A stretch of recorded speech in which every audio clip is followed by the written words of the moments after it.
Okay. Yes. Am I audible?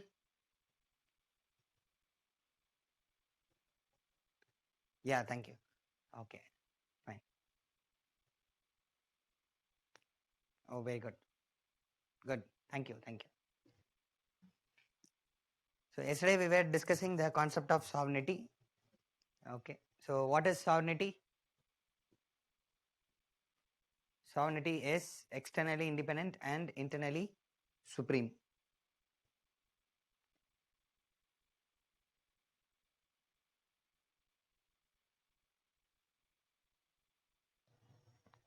Thank you.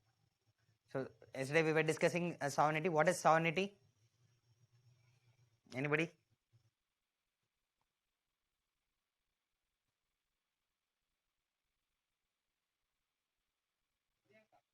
Yes, Priyanka. So sovereignty is that externally independent and internally supreme. Externally independent and internally supreme. I'll make a Yes. short. Externally independent means independent from the foreign control. Whenever we make any decision, whenever the union prime minister and his council of ministers or the parliament or the judiciary is making a decision, they are completely independent. There is no interference from the external forces. Okay. Internally supreme means the government is supreme within the country. Okay. Whatever decision it is making, it is able to implement in the country. Small institutions, cultural institutions, or other institutions, they cannot question the authority, or they cannot become supreme to the executive, judiciary, and the legislature. Okay, I gave you example of Jammu and Kashmir issue and Naxal issue. Okay, Jammu and Kashmir separatists, they are undermining the union government, parliament, and judiciary. So Jammu and Kashmir separatists are attacking the sovereignty of the country. The Naxals also, okay, are attacking the sovereignty of the country. In fact, there was a Naxal movement 2 years before. It was prominent. Even now, in certain areas, North Andhra Pradesh, Orissa, Chhattisgarh, and all, if you go, no, this movement is popular. Patalgadi movement. Okay. The local name, Patalgadi means an standing stone, erected stone. Okay, so they will create a stone tablet. Stone tablet means, it will be like this. Okay. Stone, it will be erected, and they will be writing some wordings in it. Okay, just like the milestone that you find on the roadside, no, a stone will be erected, and that stone will have.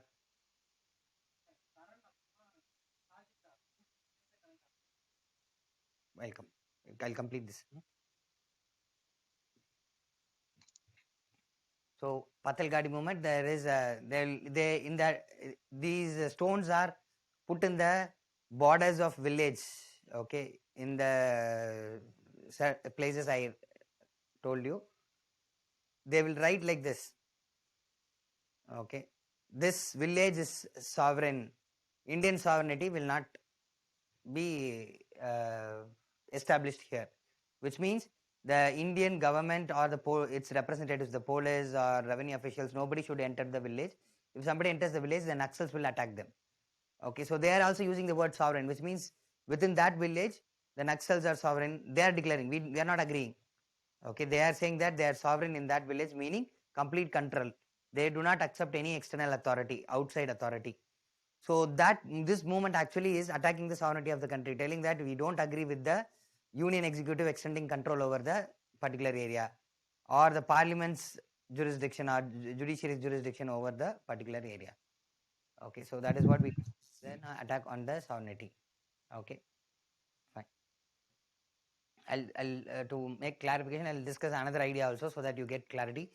Before that, as instruction from the management that please enroll with your unique ID. Unique ID and name. Many of you are entering, or they are joining the session by only name. That is not accepted. Either you can have unique ID only or name and unique ID. The best preferred thing is your unique ID as well as name. Okay, because to interact, no, it will be easy for me. I can call out your names to make you speak. So better unique ID and your name. Okay. So Sajita and Saravanan. Saran. Okay. So please, no, you can rename your login ID. Now only your name is appearing, your unique ID is not appearing. Please rejoin with your unique ID as well as name together, or unique ID. That choice is yours. Okay, but unique ID is must.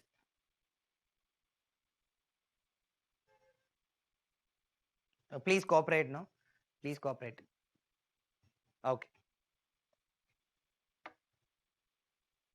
Now, 2014, after Prime Minister Modi became the Prime Minister, 2014, 15, 16, 3 years, every year, one day they will go to Nagpur and submit an annual report of the government to RSS. Okay, Prime Minister Modi and Amit Shah. Nagpur is the headquarters of RSS, Rashtriya Swayam Sevak Sangh. Now, what happens is some of the critics told that Indian sovereignty is affected. Indian sovereignty is affected. In previous UPA regime, okay, when Manmohan Singh was the Prime Minister, okay, they said that important decisions or important files related to the government, it will go for final vetting to Sonia Gandhi, okay, her residence. Now, Sonia Gandhi is not part of the government. She is not a minister. She is MP only. But the Prime Minister and Council of Ministers, even before, she is not the president. See, the Prime Minister has reported to the President of India. She is a ruling party's president. Okay, so the files were being sent to her, and after her approval only main decisions were made. It was a criticism once again. So in that case also, political experts criticize that sovereignty of the country is affected in both cases. Okay, so I already told you Jammu and Kashmir issue, Naxal issue. Now two political aspects I am bringing. Okay, can anybody tell me how sovereignty is affected here? Why, when the Prime Minister and Council of Ministers reporting to some other body, why they say that sovereignty is affected?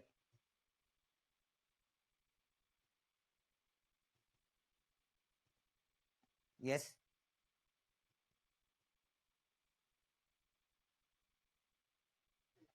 Yes, Shivapriya, please. Good morning, sir.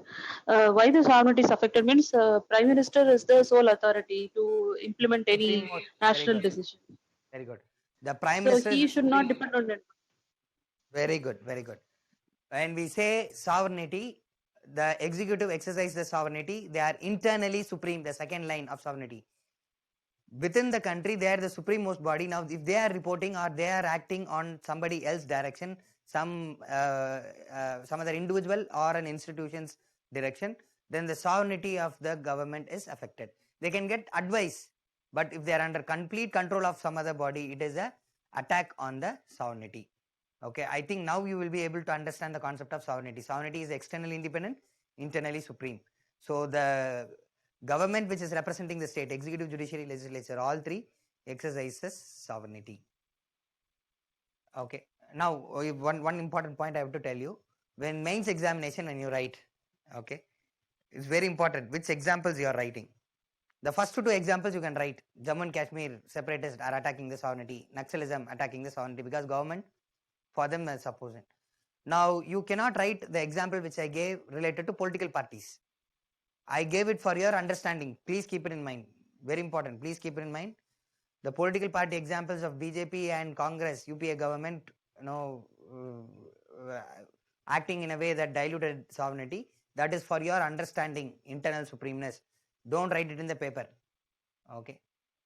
Suppose you are writing in the paper and somebody else is correcting. Okay, you write an example for BJP and Congress person is correcting the paper, then your answer sheet will be a problem. You will get lesser marks. Okay, automatically a grudge will come to that person. Okay, so politically sensitive ideologies and all, try to avoid. Unless directly asked, don't answer. As an example and all, give a politically neutral answer. Okay, got it? Okay, fine. So in class, I would be telling all examples, and whenever an example should not be written in mains, I will then and there immediately say, immediately you will note down on the notebook that it should not be used. It is for understanding purpose only, like that. Why? Because when you're revising, no, unconsciously, since it is written as an example, you may repeat it in the paper. I don't want you to repeat that in the paper. Okay, that will be harmful. So please keep that in mind.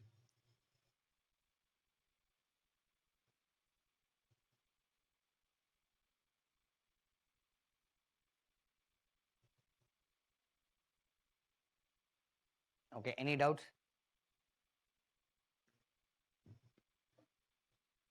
Okay. Now, prelims examination, how they will ask question? Very simple. They will give statements and say that which of the following or which of the above is correct. So they may put this word. Okay, sovereignty is externally independent. First statement. Second statement, sovereignty is externally dependent. Third statement, sovereignty is internally supreme. Fourth statement, sovereignty is internally subservient. Now they will ask which of the above statements are correct. Which of the above statements are correct? Anybody? Click on the hand raise button and give the answer.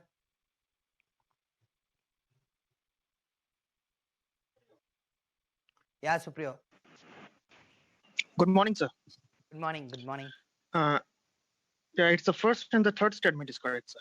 Very good. First and third statement is correct. Okay. So externally independent and internally supreme. Exam. Now only thing is if your concept clarity is there, easily you can answer. Now mains examination, what would be the question? You note down the question. And the sovereignty, what shall be the question? Discuss the relevance. Discuss the relevance of sovereignty. Discuss the relevance of sovereignty. Okay. In the era of globalization. Discuss the relevance of sovereignty in the era of globalization.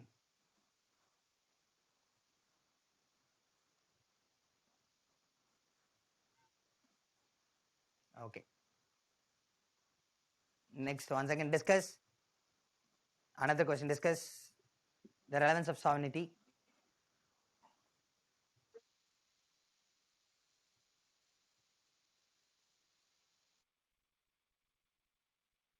Considering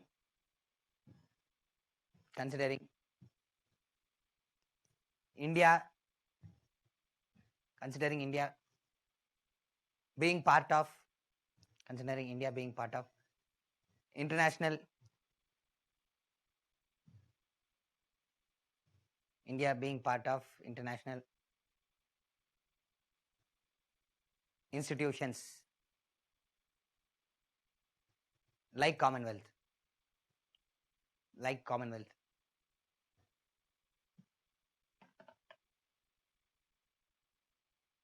Okay, so those who are enabled to video, please assist me.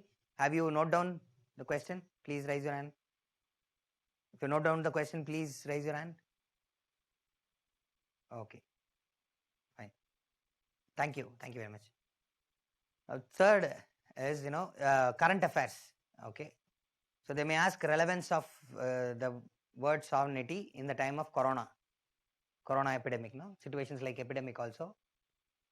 Okay, they may discuss about the sovereignty. They may ask you to discuss about sovereignty and discuss the concept of sovereignty in relation to the border issues. Discuss the concept of sovereignty.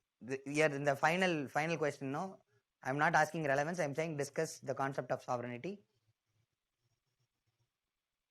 in relation to border issues.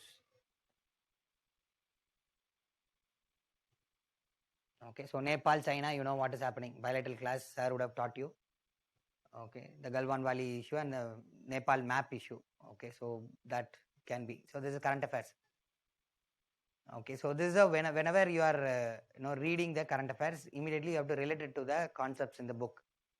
That exactly will appear in the examination. Okay, fine.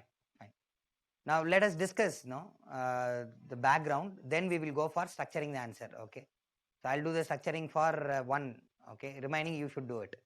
That is your exercise. Okay. So we are going back to school life. Okay. Some homework is going to be given to you, assignments. Okay. Fine.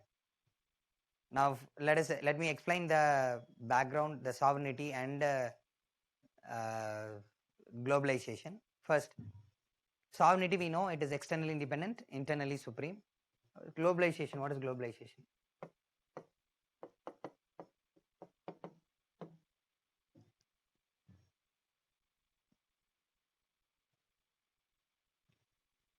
Okay, what is globalization?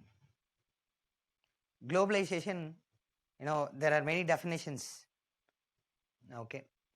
A very simplistic definition would be free movement of everything. Okay. Usually, when you have a country, there will be always, a tendency to restrict the economic life, political life, social life within the country. Okay. But globalization demands free movement of everything, goods, services, capital. Okay. Investment from one to recently, that is day before yesterday. Donald Trump has issued an ultimatum to China TikTok company. Said that you sell all the management and the other infrastructure to American company and go out. So the Chinese owners are asked to go out. Okay. So this ultimatum has been done. So what China did, China told we are going to go to WTO, World Trade Organization, and tell that this moves against globalization. It is against market system. According to globalization, one country can go easily and invest in another country. The government should not stop. So the action of USA is against globalization, anti-globalization. Now, with related to India, okay, those who are with H-1B visa is not eligible for federal jobs, government jobs. Okay, they have stated H-1B visa is work visa that all the country people get in order to enter into USA and work. Okay, so Indians rely more on H-1B visa. Free movement of people also. Globalization is, so that action of Donald Trump is also anti-globalization, against globalization. He's trying to restrict the movement of people. He's saying that only Americans should be inside America. People from other countries should not come inside for work. But the concept of globalization wants free movement of goods, services, capital, people, culture, technology, okay, ideas, etc., etc. You name it, there should be free flow of everything across the world. Okay. Or to make borders irrelevant.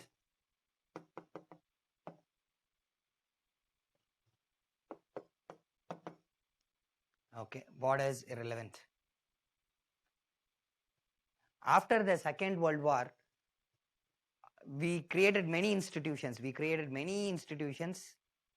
In order to undergo this process, to increase the globalization process.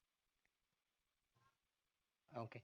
The key word in globalization is, the globalization will result in interconnectedness. Key word, note it down.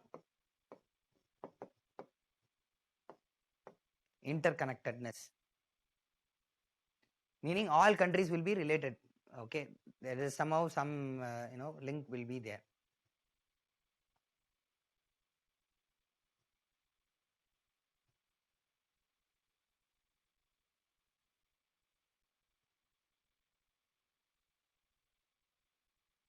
Okay. We are going to create a global village. Globalization wants to create a global village.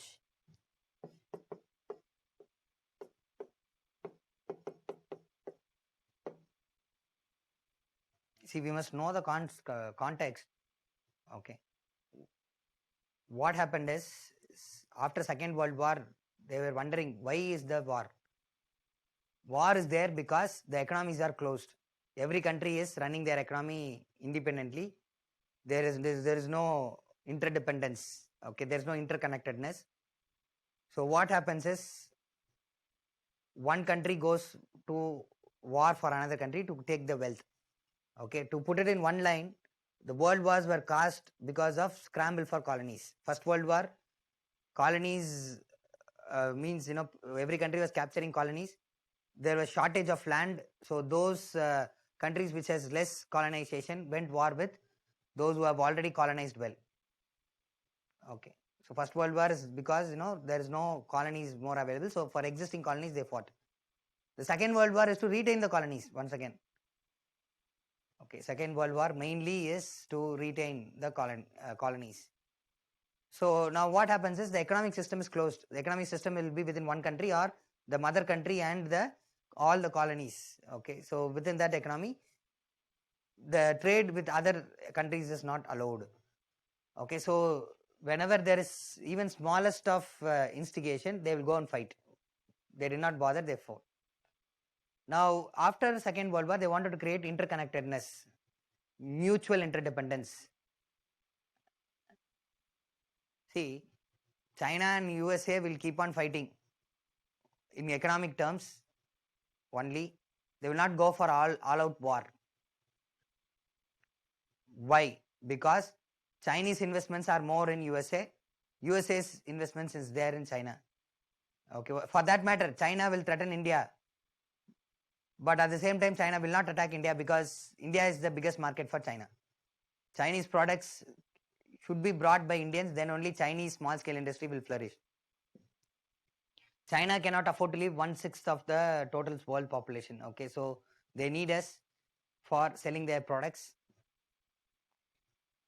Okay, so Chinese, you know, will not attack India. Okay, so the small scale attacks, yes, is all as a kind of, you know, escalation to negotiate with India, but full time war they will not prefer, because like ban of TikTok and other apps, no, if India extends that to various industries, the Chinese economy will be dented. Okay, they may look for other alternatives, that is a different story, that is also there, so we cannot go in excess, but at the same time China will be more cautious. They don't want to lose the big market, and we must know that in terms of purchasing power parity, that is purchasing ability, buying ability, India is third largest economy. Okay, so in future we are the best consumers in the world.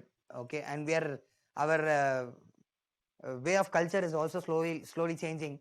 If you see, our parents are very frugal. Okay, even to spend for a small object they will think thrice. Okay, to take money out of their pocket, it is very difficult. But this generation, you know, it is very difficult to stop them from spending. Okay, so if they feel that they are bored, they will go for shopping. Okay, 2,000 rupees, 3,000 rupees smashed. Okay, or, you know, if you are bored at home cooking, ordering food online, or going for a eat out. Okay, so what happens is, this and all was not the culture earlier. Now we are so much consumerist, so the entire world is looking into India. They are putting loads of money as investment in India.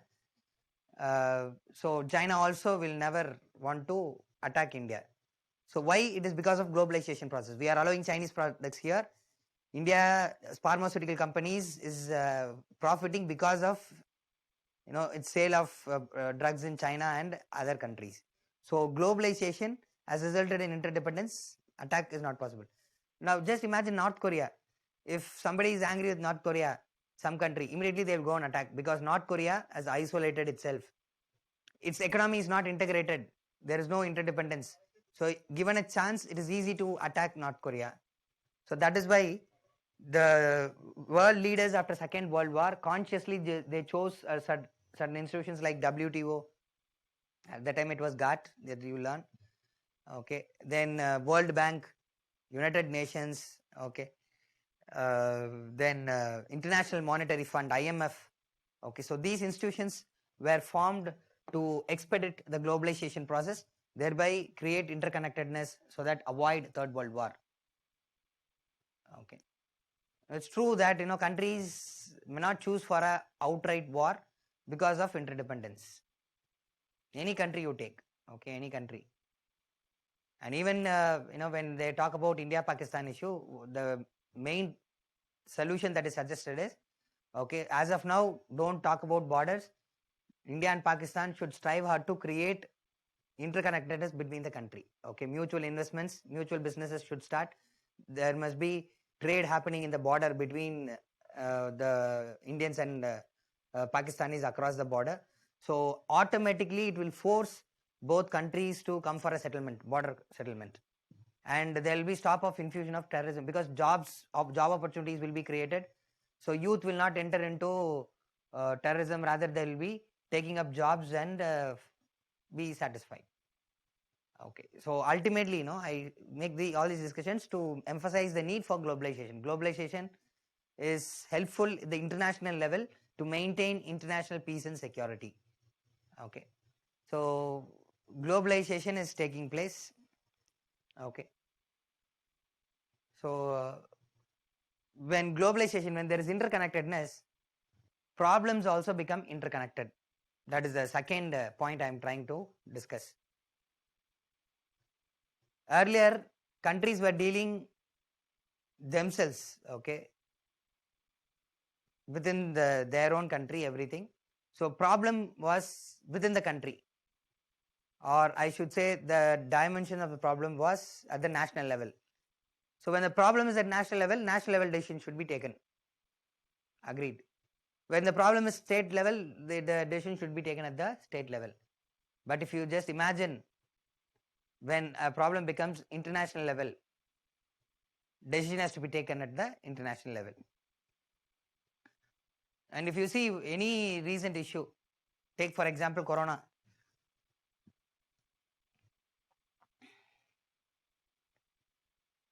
Overall in the world, to contain corona, okay, and put an end to this epidemic, whether one powerful country itself can do it, or we need cooperation from other countries. It needs a international decision making, right? Climate change, controlling the space, okay, international waters, okay, providing security, maritime security in the international waters for ships and other things, securing freedom of lanes of communication, like the airport, air surface, the plane connectivity, securing the Arctic region, secure the Antarctic region. Okay. Or providing health, preventing war. All this takes international effort. So what happens is, all these current crises the humanity is facing, the dimension of the problem is not national, it is global level. So decision has to be taken at the global level. So globalization calls for global decision, which should be implemented by nation states, which should be implemented by countries. Okay, globalization leads to global decisions. Global decisions should be abided or listened by the countries, okay, nation states. So now the question is whether globalization process has affected the concept of sovereignty, because sovereignty is independent decision making process, okay, no external influence, but globalization wants to influence, all international institutions wants to influence the national decisions. If India takes a decision, it should take a decision based on United Nations conventions. If India takes a environmental impact assessment act, that should be based on the international environmental norms, Rio Summit, Earth Summit, okay, and the new educational policy. If you read the document new education policy, in one place the government has mentioned, in order to reach the sustainable development goals, SDGs, which was created by United Nations in 2005, okay, they are creating this SDGs, sustainable development goals, okay, and earlier millennium development goals, okay. So these two, they are referring it in the national education policy, India's national education policy, they are referring to an international document. Now whenever the judiciary is giving a judgment, okay, they always refer to the international precedent. That is, they'll say in UK court it happened like this, in US it happened like this, and they may refer to a particular case that has happened in a different country, okay. Very interestingly, we will be talking about basic structure doctrine, okay, later. For those who already know, we have inspired that important doctrine from Pakistan. The Indian court, Supreme Court, has referred the Pakistan Supreme Court, their decision, and we have given a decision. Okay, so now this is what they're saying. When ideas are exchanged, people are exchanged, globalization process is taking place. Have we lost the sovereignty? Are we being more influenced or controlled by external decisions? Okay, so that is why this question they are asking. Discuss the relevance of word sovereignty in the era of globalization. I'll put it in short. Okay, globalization leads to interconnectedness. All countries are interconnected. So problems has become global in dimension. When the problems are global in level, solution also should come at the global level. Nation states, that is countries like India, China and all, should listen to the international decision in order to implement its own decision. Okay, so now concept of sovereignty is what? Externally independent. But this external independence is affected because of globalization. So really whether sovereignty has increased or it has been diluted, that will be the question. That is the main question. Now they are asking to discuss, see, prelims direct statement. Here in mains question and all will be like, uh, uh, will be to test how your thinking level, how you are able to link two things, your analyzing capacity. Okay, you may know the definition of globalization, we may know what is sovereignty, but what is the link between the two? How one affects the other, okay, or how other one influences the other concept. Okay, how far it is doing, what is your opinion? That is there they are asking. Say they are asking discuss the relevance. It is up to you to say yes, sovereignty is relevant, or you may also argue sovereignty is not relevant in the times of globalization. Both the stance you can take. Okay, fine. So now I would like someone of you to interact with me and tell me how will you structure the answer. I have discussed the concept. Yes, Shruti. Shruti, first tell me, yesterday we were talking about the structure, right? So that structure you tell, then you Yes, can, sir. accordingly, we can write the answer. Okay. Yes. Okay, Yes. sir. Sir, can I discuss the points that are coming to my mind now for structure also? Will you correct it accordingly? Okay. Okay. I Yeah. have Right. Right. formulated a short answer. I Uh, appreciate it. okay, sir. Sir, first I'll begin with the definition of globalization. This is Okay. globalization enables for free movement of human beings, goods, services, capital, technologies, ideas, and cultural practices. And it has been the back foundation of interconnectedness over the globe. That will be my introduction. Okay. Then Good. I'll go to the sir. Please correct me if I am wrong. Good. It's Good. my Go ahead. Go humble ahead. attempt. Okay, then I'll give the structure. First, I'll talk about the relevance of globalization for India. Okay. You have directly jumped into the fourth part. First, That is why okay, do this. sir, I'll Try just to do see this the exercise like this. framework. Try to do this. Yesterday I Yeah, gave you a structure, okay, right? sir. Read out that structure and accordingly do. Yes, sir. First choose keyword. So Yeah. here the keyword is interconnectedness. No. So that will be comprised within my introduction. Wait. Yeah, you're right. The first point is to identify the Sir, keywords sorry, and sir. define them. Sorry, sir. Keyword is sovereignty and globalization. Very good. Very good. The keywords are Hello. sovereignty and globalization. Okay. So in the introduction part, Globalization. So I'll have to say that yes, globalization do really play a part in the relevant position of sovereignty in the current world. okay. So Respect you to missed the India. second part. You have gone to the third part. First part, let me. No, sir. I'll next. Please wait. Okay, sir. First, Yes. you are going to define Yes, globalization sir. as well as sovereignty. In introduction part, you have to choose the keywords and define it. So globalization is free movement of goods and services, etc., which leads to global interconnectedness. Okay, so we cannot be writing everything what I've written. You can choose 3, 4 and say right, etc. Globalization, free movement of things, and it leads to global interconnectedness. Then the second point, sovereignty is externally independent and internally supreme. So like that, give definition for the keywords. Then next I told you to give the context why why they are asking Yes, the sir. question. Asking about relevance. instead of directly answering what is the relevance, first you have to tell why they are asking that question. Okay. Okay, sir. Context of the question. That is the second part. Please try, no, Shruti. Okay, sir. Context means, yes, sir. Context, I think, so it's the impacts of globalization on sovereignty that I have to discuss. Is it, sir?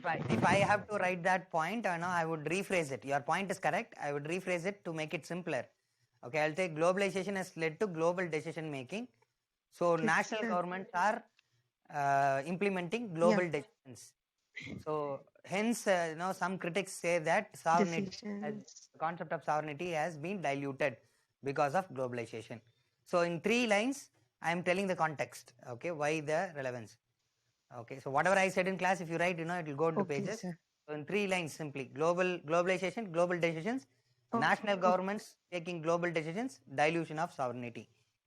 Okay, since sovereignty is externally independent decision making process. Okay.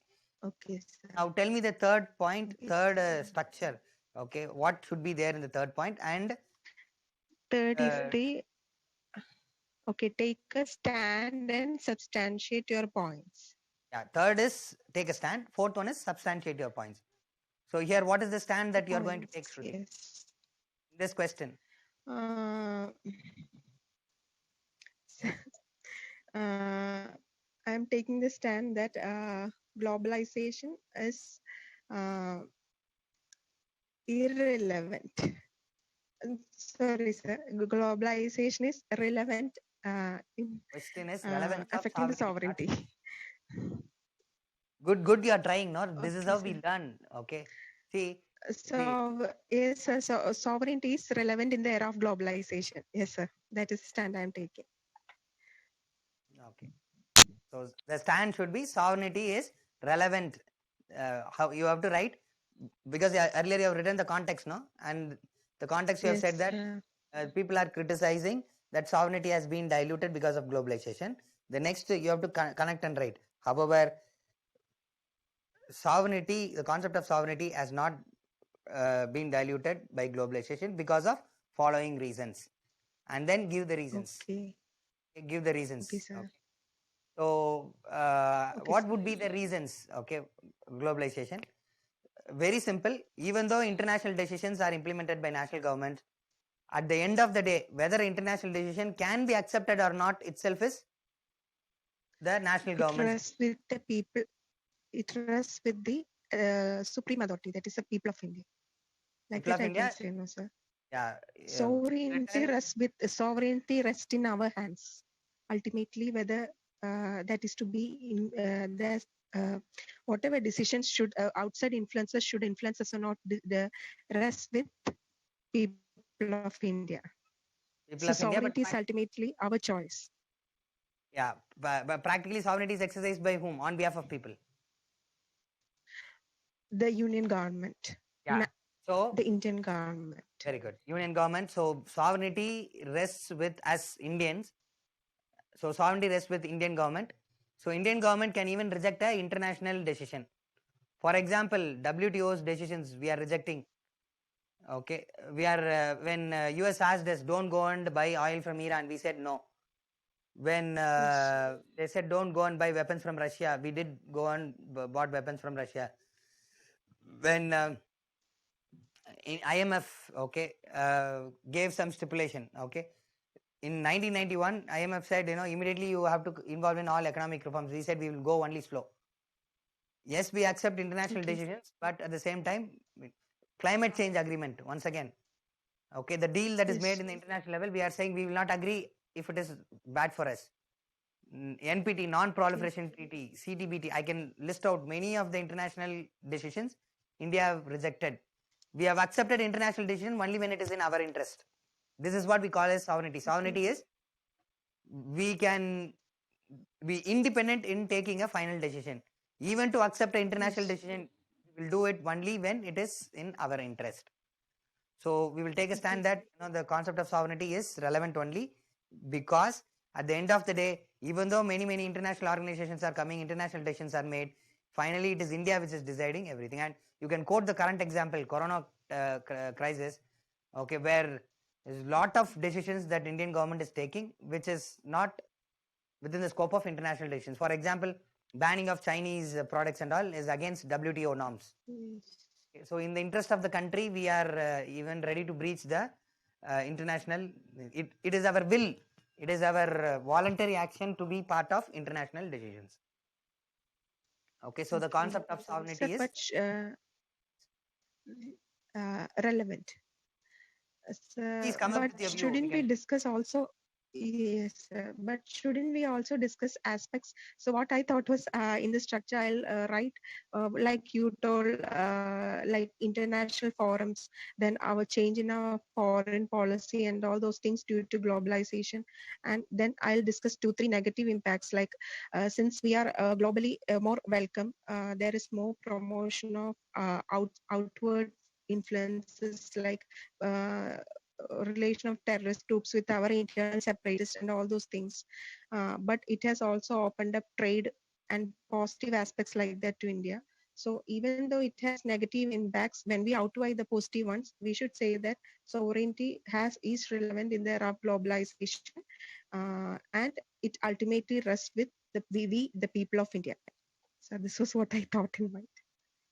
so much of we, the people of India. Personally, I don't think so. Sovereignty lies with the people of India. So, Are the things in India is happening at because least we can write in paper, no sir. yeah, that we can do. We can write it in paper. That we can do. Good points, Shruti. Yes, you can write negatives also, but immediately overwhelm the negatives. Tell that this is less. Even your point, we are exposing ourselves more to the globe, so we have to accept global decisions. Only when we accept global decisions, we can become a global leader. So it may appear sovereignty is reducing, but sovereignty increases because our states, when international level our states is increasing, sometimes we will be able to bargain more from the other countries. Okay. So this points and all will come for all of you later when you keep reading many books and newspaper regularly. This will Aram say this points will come. So don't worry about the points now. Now just learn the structure. Okay. So you can give the points like that. Okay. So give the positive points, negative points, overlearn the negative points, and give the conclusion that sovereignty is still relevant. But the answer is not complete yet. Okay. So this is where you must be very much careful. You must write a holistic answer. Now we have addressed only one part of sovereignty, because sovereignty means what? Externally independent and internally supreme. Internally supreme. We have not addressed to the second part. Okay, that will happen because sovereignty, usually people think it's only external independence. They forget the second part. Okay, so whatever answer you have given is the first part of the answer. The second part, you have to discuss how sovereignty is relevant or not in terms of globalization and in terms of internal supremacy. Yes, I am not able to. Shruti, you can wait. Shruti, we'll get another volunteer. We'll get some more inputs. Okay, sir. Thanks for your valid inputs, Shruti. Yes, Rubesh. Yeah, Rubesh, please talk. Sir, my doubt is whether we can take a neutral stance, sir, because both sovereignty and the importance of globalization is very much important, no, sir. Yeah, that we are not. The question is not about which is important. The word relevance means sovereignty, whether it is okay now or not, whether it is still the concept is fine with the definition or it has been diluted. Okay, so it doesn't mean that when you talk about sovereignty we are undermining globalization. We are saying yes, globalization is there, but concept of sovereignty is also still relevant. Okay, so if you talk high about globalization, then we will be sacrificing national interest. That should not be our answer. Okay, sovereignty is there as well as globalization is there. In that, sovereignty is relevant. Okay, so they are asking for whether sovereignty is relevant or not. We have to take a stand. See, as a bureaucrat, I will tell you. Okay, so many times some people tell that bureaucrat should be neutral. Okay, you can be politically neutral, but you should not be neutral in issues. Whenever there is a problem, you cannot be neutral in a problem. You should be politically neutral, but not neutral in decision making. You have to take decisions. In mains and interview, you have to show that you are a decision making candidate. That candidate score higher. But those who neutral, they'll get average marks. So you will end up getting IRS or maybe you go to interview, don't clear, okay, like that. You have to take stand. Decision making is very important. Okay, so if they've asked whether sovereignty is relevant, either say it is relevant or irrelevant. I would say, since you are a bureaucrat, the better answer is to say that sovereignty is relevant. Okay, because you are going to uphold sovereignty. Yeah. Balancing the globalization with our sovereignty, sir. Like that, can I structure the answer?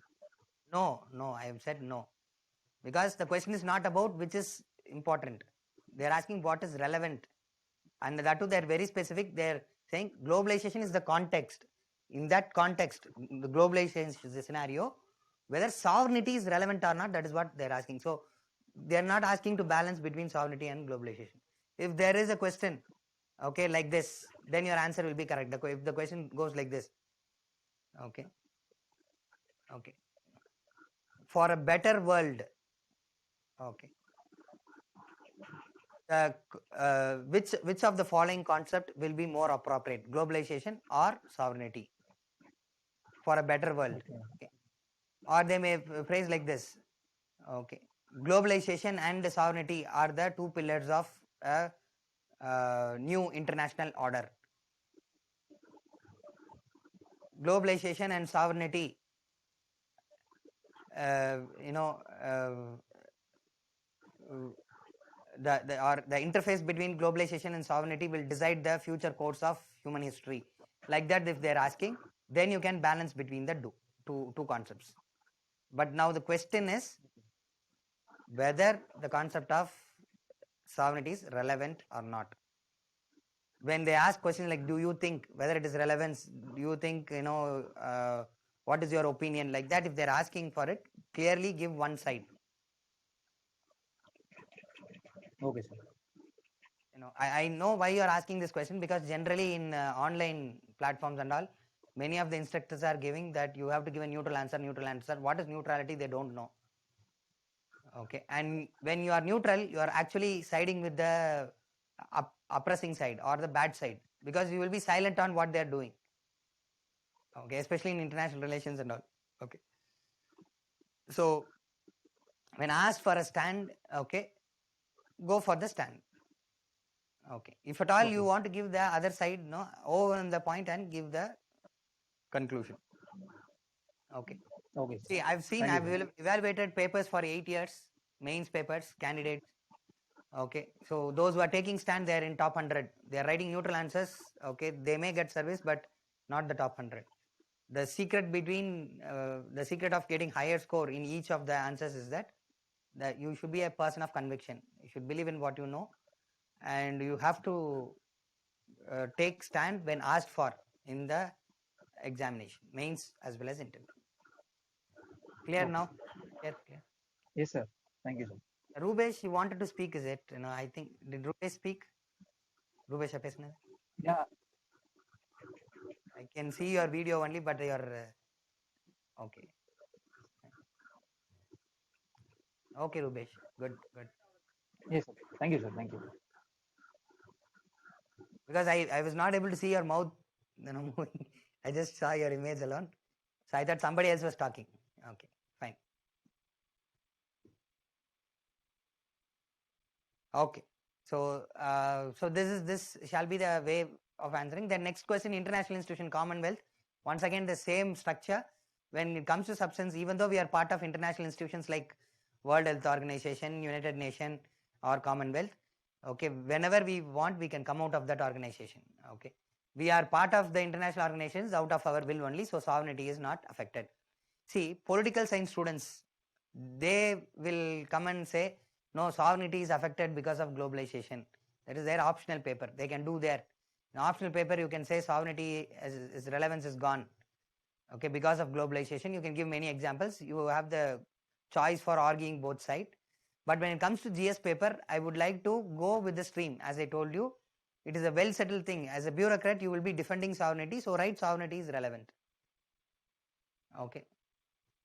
And that will show that, in future, when you are negotiating for India, you will not leave sovereignty, okay, in the interest of globalization, because your concern is to protect the nation. International bureaucrats, for them, globalization is more important than sovereignty. one more point. If you write international civil services, okay, like Shashi sir, he was part of United Nations, he will be talking more on globalization, and he will say that sovereignty has to be compromised from the nation states. That will be their stand. But you entering into Indian civil services, you have to give emphasis for the sovereignty, concept of sovereignty. Now, tomorrow you are having a negotiation with China. China is coming and saying, I'll take this land because this land is not used. For example, Galvan Valley, nothing is there in Galvan Valley. And why should we fight for it? Okay, because sovereignty. We cannot compromise on our sovereignty. Then second question is done. Okay, in case of Corona times, we are finding that the reverse process is actually happening. The recent times is actually telling that concept of sovereignty is highly relevant. Why? In order to protect the people, they have stopped all international trade, international movement of people, and countries like USA, okay, they are trying to increase more investment. India is talking about Atman Nirbhar, which means self-reliance. Okay, the new pledge we have taken, the Prime Minister, that is actually against globalization. Earlier we said if you don't have a product, if India is not able to manufacture bread, we will buy bread from another country which is doing that. Okay, if you are not able to manufacture aeroplanes, we will do it from France. We will take Rafale from France. But now we are talking about self-reliance. Whatever it is, we will do it by ourselves. Okay, so whenever epidemic like this is, we will be able to ensure our people are protected.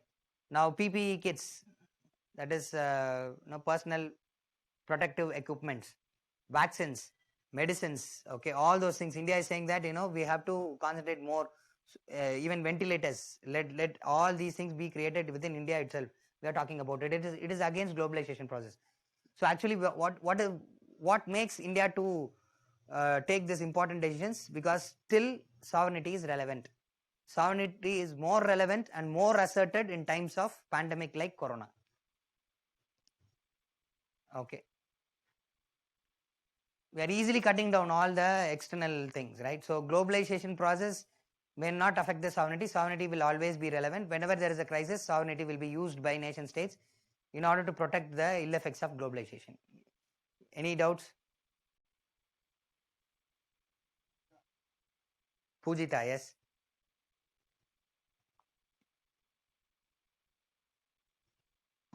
Hello? Yes, Pujita. Hello. Sir, am I audible? Yeah, you are audible. Sir, I have a doubt regarding sovereignty. It's getting compromised recently with the sanctions and the new laws. And how can we take a stance? Like, how do we say like sovereignty is really in relevance in recent times? In political science paper, if you are writing political science option, there you can write international USA is creating sanctions and other countries are creating sanctions. Because of that, India is sometimes changing the stand. Okay, so the concept of sovereignty is diluted. You can write there. In GS paper, when you write, you should write, okay, even though there are external influences like some the CARTSA Act of USA. Okay, so they are telling their all the allies that you should not have relationship with countries which is against USA. Okay, so we can say that in certain instances, it appears that India is being influenced by other countries. However, at the end of the day, India allies with other countries or takes up the advice of other countries only if it is its own interest. Sir, I have another question. India openly agreed that it only considers the UN sanctions, but not from the other countries. So, is that a debt to sovereignty? That is why, in simple terms, why we are, showing more closeness to USA and outrightly, explicitly, we are saying that we are moving towards USA is to contain China. We find China, in economic terms, they are fighting us. Military-wise, they are threatening us. Okay, and also in international level, our efforts to counter terrorism, they are not helping us. They are helping Pakistan in many ways. In fact, Pakistan developed its nuclear weapon because of the support of China. So considering all these things, to stay relevant in the world stage, we are moving towards US. So in that case also, we are accepting to be part of the US plan because it is in the interest of India. So there all the sovereignty is there. That is how we have to argue. Okay. You are taking up the influence.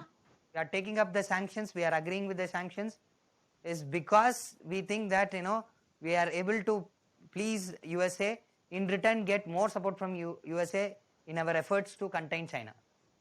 So once again, it is we who decide. The Prime Minister decides whether to go in a better relationship or in a higher level relationship with USA, or reduce the level of engagement. That is up to the Prime Minister, which once again is sovereignty. Yes, Punita. Okay, so whatever we can quote the examples, and at the final we need to give the statement. India follows all the sanctions for personal interest. Yeah. See, UPSC is a job. Just think India is a company. You are going to employed in that company.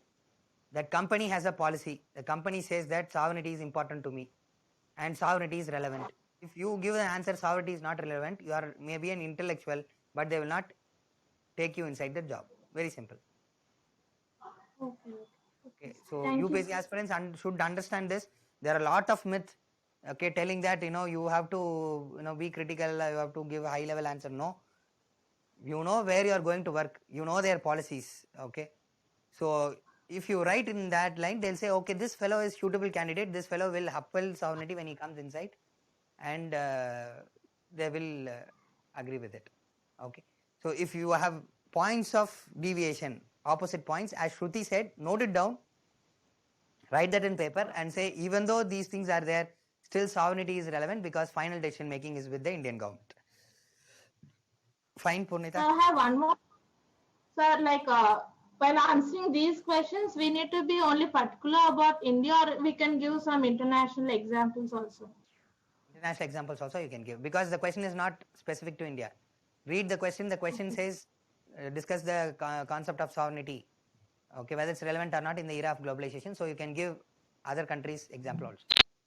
If they're saying in India, if the word keyword in question, if they use the word in India, you have to remain within India. Okay. Okay, good. Next one. Thank you. Thank you. Now, as we are discussing the sovereignty, first part we have discussed. Second part, internal supremeness. What happens to internal supremeness because of globalization, whether it has increased or decreased, which means the decision taken by executive, legislature, judiciary, okay, whether it is implemented throughout the country, okay, or whether there is people are opposing to the decisions made by these institutions. That is the question.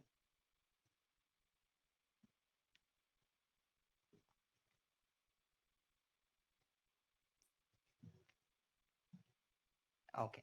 So now I would like to tell that India is criticized earlier as a soft state. Now they are saying strong state. What is a soft state? Internally. Now we are talking this internally. That is within the country. A soft state is one. A soft state is one which is not able to implement its policies. Government will take decision, but in ground it will not be implemented. Just like the traffic signals, no. We have all traffic rules in India, but nothing is implemented on ground. It's only chaos. Okay. So whatever ways you want to drive, you will drive. Okay. Your security is not in your hands, in the hands of people who are driving along with you in the road. Okay. So today morning there was a issue. Okay. So virtually, when the red signal is on, I stopped the vehicle, and almost the person behind me was about to hit me. Okay, and he was scolding me, telling that just now they put the red signal. Why can't you go? Vehicles are not coming. Okay, one example. Even though traffic rules are there, it is mentioned that when the yellow signal itself is there, you have to stop. It is to prepare you for stopping. Okay. But people are not listening to even if the red signal, after red signal is coming, another 5 seconds, they will still be moving. After that only they'll stop. Okay. So the point is, when a state is taking decisions, but it is not able to be implemented on the ground, that state is called as soft state, soft government. and a soft government less sovereignty, because its internal supremeness is reduced. Only when a government is taking a decision, it is implemented on ground, we will be saying it is a internally supreme. Okay, it is a strong state. Okay, strong state, any decisions made, it's implemented on ground. So in the recent times, we are finding the decisions made by union government and state government is implemented on ground effectively. Okay, so we can say India is now slowly moving into a strong state. Okay, it's able to implement. And can anyone of you tell me why India is moving into strong state, from soft state to strong state? When state is strong state, it is more sovereign, because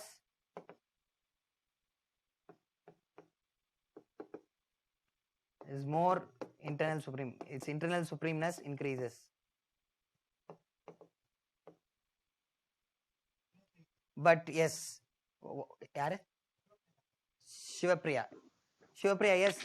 Tell me why India is changing from soft state to strong state. Good morning, sir. Sir, my point is like if we are strong state, then only we can maintain law and order. If we give freedom to, means if we freedom is okay, but if we exploit others' freedom, then it will make chaos in the country. So there should be one supreme body to control the country. Yes, I agree with that. I agree with your statement. Strong state is required. Okay, so that decisions made is implemented on the ground, so governance is effective. Okay, now earlier India was called as soft state. My question is, earlier India was called as a soft state. Now it is called as a strong state. Okay, how this change is taking place? Any guess?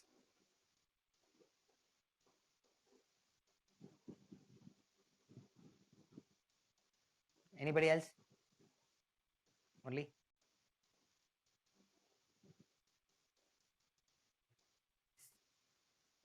See, Because earlier, of exposure to other world countries, like how they are able to govern their own country.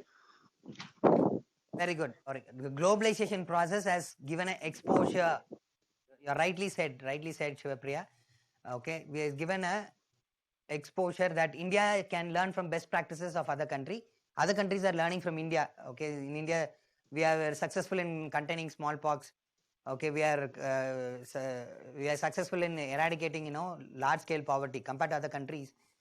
Okay, so our politicians only keep saying that India did nothing, but compared to other countries, compared to our population explosion, we have ensured that our population is fed, okay, appropriately. Extreme levels of poverty substantially has been reduced. It is not enough, it's not sufficient, but we have done, okay, substantially we have reduced it. Okay, that is because of some techniques we used. So other people are listening to us, seeing India's way of governance. So best practices is exchanged because of globalization. Technological transfers also increase the technological capability of the government. Okay, for example, mobile numbers, Jan Dhan Yojana, that is financial accounts, bank accounts for all people, Aadhaar card, mobile Aadhaar card. Okay, so these three, okay, e-governance, internet. Okay, so all these things have increased the capability of the government. Earlier, India is a very big country, so it was not able to implement its decision. For a decision made in Delhi to reach the states and the districts, it will take months time. Now a single mail, okay, everything is transferred, and monitoring also, okay, has become very effective because of e-governance, mobile governance, etc. Okay, so India was able to come from soft state to strong state. It was able to increase its internal supremeness by globalization. So globalization has led to technological advancement, which in turn has resulted in internal supremeness. So sovereignty is still relevant. Sovereignty is still relevant. Okay, so now we have addressed the second part also. When they are asking the question, okay, externally independent, internally supreme. Externally we are independent because India itself is taking decision. Internally supreme because of the technological advancement. It's a product of globalization. So in the globalization era, the concept of sovereignty is still relevant. That's the answer. Got it? Yes, sir. Sir, one more doubt, sir. Regarding this, another question, means second question, I guess, discuss the relevance of sovereignty considering India being part of international institutions like Commonwealth. Should give some, we should give some any emphasis on Commonwealth, sir, for that question. Yes, yes. Because Commonwealth, what is Commonwealth? All the countries which are under UK and freed afterwards, okay, are the former colonies Of the British. of UK. They was Commonwealth, and most of these countries of the Commonwealth, they accept the Queen as their head of the state. So there was a criticism, okay, telling that is it right to call India sovereign because you are into Commonwealth? So at that time only Nehru came and said, we are part of the Commonwealth out of the free will. We can come out of Commonwealth anytime. We do not accept the Queen as the head of the state. Okay, so even being a member of Commonwealth, okay, does not dilute our sovereignty. Okay, but if you go, political science experts will say India accepting the membership of Commonwealth has diluted its sovereignty. Okay, by that definition they'll speak. But practically, we are saying even though we are part of this institution, we may come out of this institution anytime. Point two, we do not accept the Queen as UK's Queen as the head of the state of India. The head of state of India is President of India. Okay, sir. Sir, what is the point of being a member in Commonwealth, sir? Any advantage for India or any country? All post-colonial countries, they will follow the same administrative system in India. Okay, because they are all inspired from British parliamentary system and their administrative structure. Like India is also having British legacy, they are also having. So, and they were freed along with India. The same time India attained freedom. So there is more chances for cooperation, okay, mutual cooperation. Second is we can take support in the international level. We can influence these countries to take support for us in international level. Okay, so that is the reason. And it's a tradition, okay. So we don't cut out complete the link from UK. We continue to be with that, to follow the tradition. That's all. Okay, sir. Thank you. Fine. Yes. Arvind?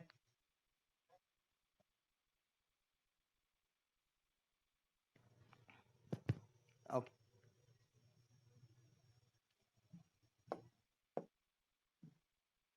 So sovereignty we have done with. Now we are into socialism. The next concept, socialism. Next concept is socialism.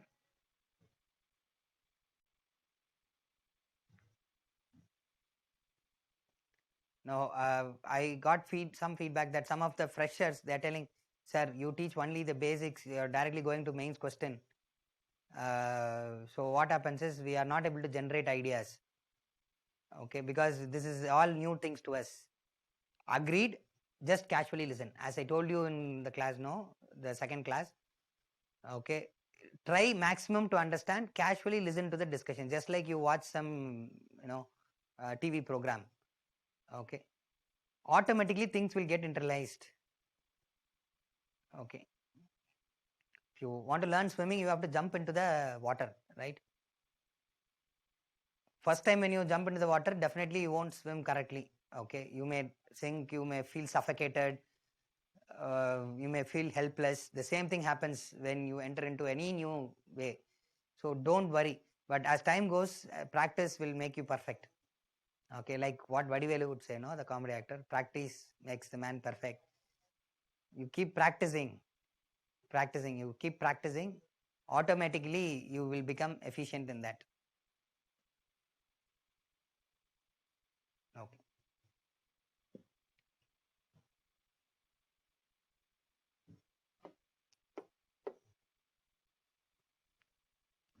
Socialism. Okay. To understand socialism, there are two economic systems that is predominantly followed the world over.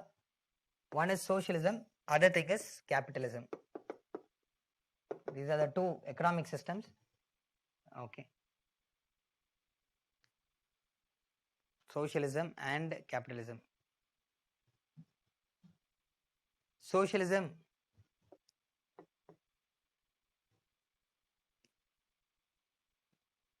is means of production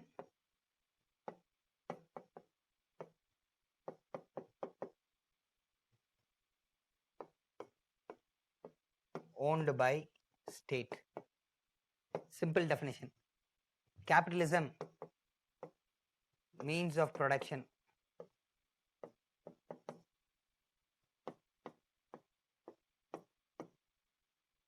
owned by private players. Socialism and capitalism.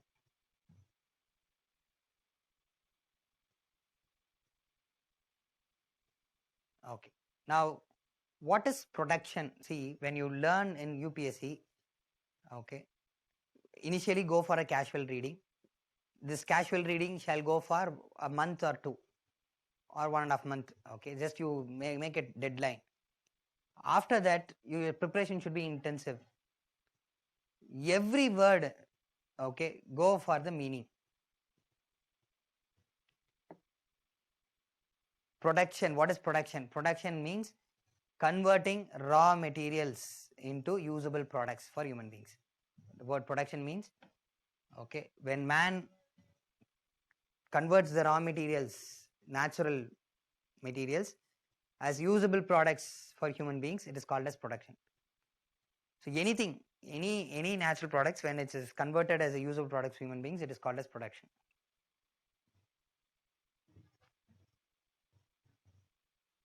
Okay. So what are the means of production? Okay. For general studies, okay, means of production means land, labor, capital, organization. Traditionally, okay, traditionally. Nowadays, after the advent of internet, okay, when internet has come, what is happening is after internet has come, land is not required. At your home, you can do some work and do the business. Okay, land is not required. Okay, capital also substantially now not required. Okay, sometimes even with lesser money now you can do some business online. So they have actually changed how the production works. Okay, online, that is internet. But however, traditionally the means of production means they would say land, labor, capital and organization. Now some of the experts are even adding technology, internet, social skills as means of production. Even social skills like communication skill, language skill, soft skills and all, no, that and all is being added in the means of production. So however, let's keep things plain: land, labor, capital and organization. When it is owned by the state, when it is owned by the state, when it is owned by the state, it is called as socialization. Okay, so when land, labor, so land and capital, everything, means of production is owned by the state, and they produce goods and the product is sold, profit is accumulated. The accumulated profit will come back where? To the state. And now, what would the state will do with this surplus, or with the amount that is the profit that is accumulated with the state under socialism? What the state will do? Yes, anybody? Okay. Welfare.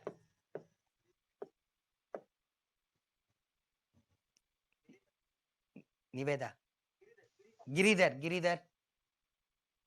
Sir, with the um, money which has been come by the socialism, that is the means of production owned by the state, it can be used for the subsidies, building the new roads, dams.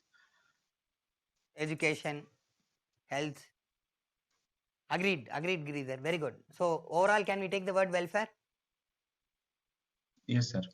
Okay. Then in case of capitalism, all the money, all the profit goes to the private owner, right? Because they own everything. Suppose there is a factory, the factory produces goods, all the money goes to the owner. okay, the private owner. Okay. Now, whether capitalism is good or socialism is good for the people? Anybody? Girdhar, if you want, you can answer. Sir, the best option would be the socialism, sir, because socialism is for the whole of the country, whereas in the capitalism, it is only for the private players. Okay, this is Giridhar only, no? Giridhar, yes. Yes, Yeah, sir. okay. Good one, Giridhar. Okay, good. Okay, so as as an outside, if you see, capitalism puts money in the hands of private players, whereas socialism puts money in the government. The government in return can use it for the welfare of people. Agreed. But Indian government tried socialism from 1950 to 1990. We tried socialism. Okay, but instead of welfare of people, socialism resulted in welfare of bureaucrats and politicians.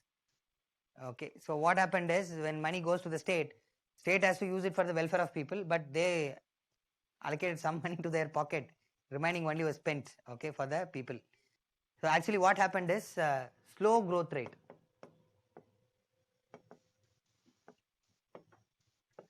Indian economy grew only by 3% from 1950 to 1990, to only 3% growth. Okay, of course in other fields green revolution created food for people, industries, some development we were carrying out, but the growth was not sufficient. But our population growth, okay, so if you see the population growth, and no, it was actually the time of independence we were 30 crore, now 130 crore, okay, which means what, almost 4.5 times we have increased our population, okay, in the span of 70 years. So the population increase is faster. If you want to satisfy the need of ever growing population, it should commensurate with the growing economy. Economy also should grow, production also should grow. You should produce to satisfy the needs of all. But the socialism system was not working for us because of slow growth rate and corruption, high level corruption. Okay, and socialism also talks about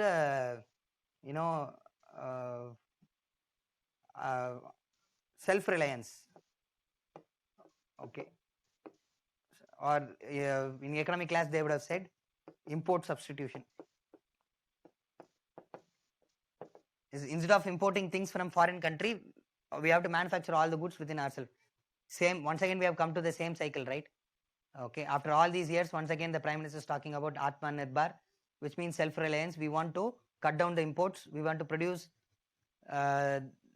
these products ourselves. Okay, but that did not work earlier. Okay, that is the problem. We tried for import substitution, but we were not able to provide quality, and even those products were costlier compared to the import. So it was not economical to go for self-production. Okay, so we agreed, no, okay, let us open up the economy and adopt capitalism. And as Giridhar said, you rightly said, in case of capitalism, money accumulates in the private hands, but that is not that bad as we think. Okay, it is a general mindset that we Indians, even I, before coming to UPSC preparation, had this mentality that socialism is better and capitalism is bad for humanity. Okay, capitalism is not as bad as we think. It's because there are some benefits, okay, of capitalism, which is more practical also. What is that? First, okay, the private owners, when they accumulate capital, they will not be silent. When you earn more money, you have the tendency to invest money again. We are seeing in India, no, all the capitalists, they are in debt. Why they are in debt? Because they are not happy with the accumulated money. They want to further create money. Okay, so they invested what they had, and they wanted to further investment, so they have gone to the banks. Okay, so that is a different story. It will be discussed in economic class, but right now investments will come. Okay, capitalism, investment will come.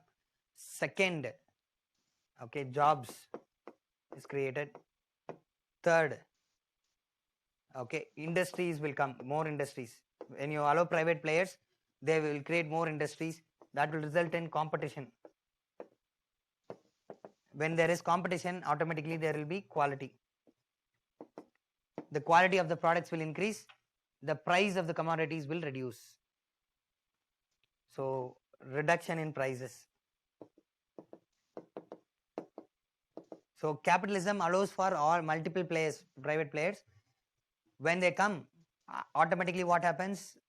They try to compete and the commodities price will decrease, quality will increase. Okay, so that is what happens in the capitalism. Okay, and you jobs, no, you are putting money in the hands of people. Salary is another important thing. Now here in socialism, it is the government which has to decide what has to be given to the people, whether education, health facilities, or transport facility, roads. Okay, so whatever it is, it's the government which has to decide. So the people are at the mercy of the government. In case of socialism, that did not work once again. Okay, in India, when we are rooting out all the subsidy and welfare measures through the bureaucracy will take.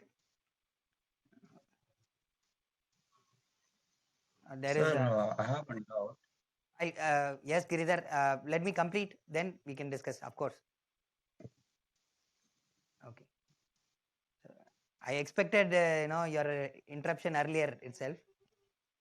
You made a late interruption, but I will wait for some more time. Okay, let me complete, then we can discuss. Okay. In one instance, I know I had this experience in my childhood. I went to one of my friend's family function. His father is a bureaucrat, and when we went to their home, I was playing there, till the evening at their home, and at that time, government has introduced a scheme, and some products was has to be delivered to people, welfare measure of the people, and that particular product, of 6 numbers were stacked in the loft of their house. I was asking, this is actually government subsidy, then my friend casually said that my father subsidized from that subsidy. Okay, so what happened is, when you are rooting out this welfare measure as a commodity, what happens is there is a chance of leakage. But when you put money into the hands of people, when you give it as a salary, they will choose what they want, whether they are going to spend it on education, health, they will, and they'll rightly choose. Government cannot decide for everybody, but each individual can decide for themselves. So in capitalism, when you put money into the hands of people, you are able to empower them. Okay, so we thought that in India, for faster economic growth, we have to adopt capitalism. Okay, fine. Now one more important thing, not only this, when more economy activity is taking place, when more companies are coming up, revenue of the government will increase. Very important, the revenue of the government is increasing.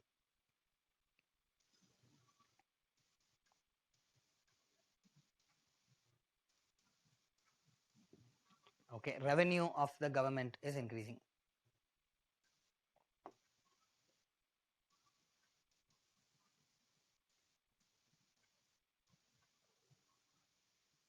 What do you mean by this? Or I should ask Giridhar, what would the government do with this revenue?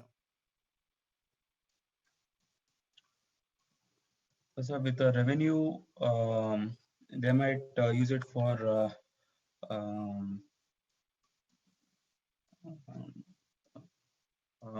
the construction of political purposes, like any new dams, or Again, the same make answer. welfare. Welfare of the people, roads, as you said, road, dams, education, health. Now, new education policy, they're saying we are going to spend 6% of the GDP, not revenue. You should not get confused. GDP means total production in the country, 6% they want to spend it in the education. Okay, so now the implicit thing is, government is going to take the help of private sector also to reach this 6%. Okay, because government alone cannot spend 6% of the GDP. Okay, fine. Now the point is, how government is saying, when you allow private players to provide education, okay, through capitalism, Those who are having money, they will purchase it from the open market, and there will be left out people. Okay, there will be poor people who will not be able to afford high fees which is collected in the schools and colleges, okay, which is based on capitalist. I agree, but these people can be provided education, quality education by the state. Okay, and now here see, the state's burden is reduced. State need not give education for all. It can take care of only vulnerable people who need education. In case of socialism, okay, states give education for all, the burden is high on them.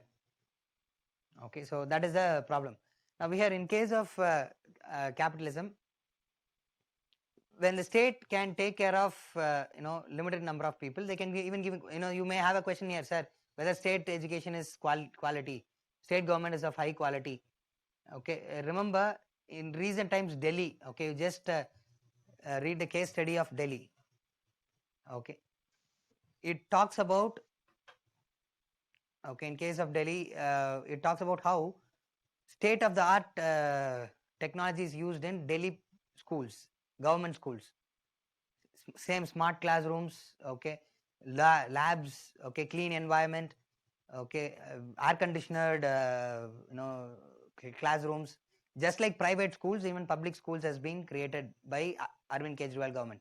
It is possible. How they can do so? They were able to raise the tax revenue. So in capitalism, what you do is, revenue comes. With revenue, those people who are not served by capitalism can be served by the government. Okay, in fact, if we want to spend more on education, health, first government needs money. When government needs money, it has to allow for multiple industries, which is there in capitalism. But in case of socialism, all work is done by the government, revenue will be not that appropriate, and with that revenue you have to take care of all the people, not only the vulnerable. Capitalism allows that only vulnerable people is taken care of the government, others can take care of themselves. Okay, now I think Giridhar should ask the question. You had a doubt, you should ask the question now. Sir, I had a doubt on the job security in capitalism and socialism. Recently, in the pandemic, the government created a few jobs for using with the Mahatma Gandhi National Rural Employment Guarantee Scheme. They created jobs for 100 days.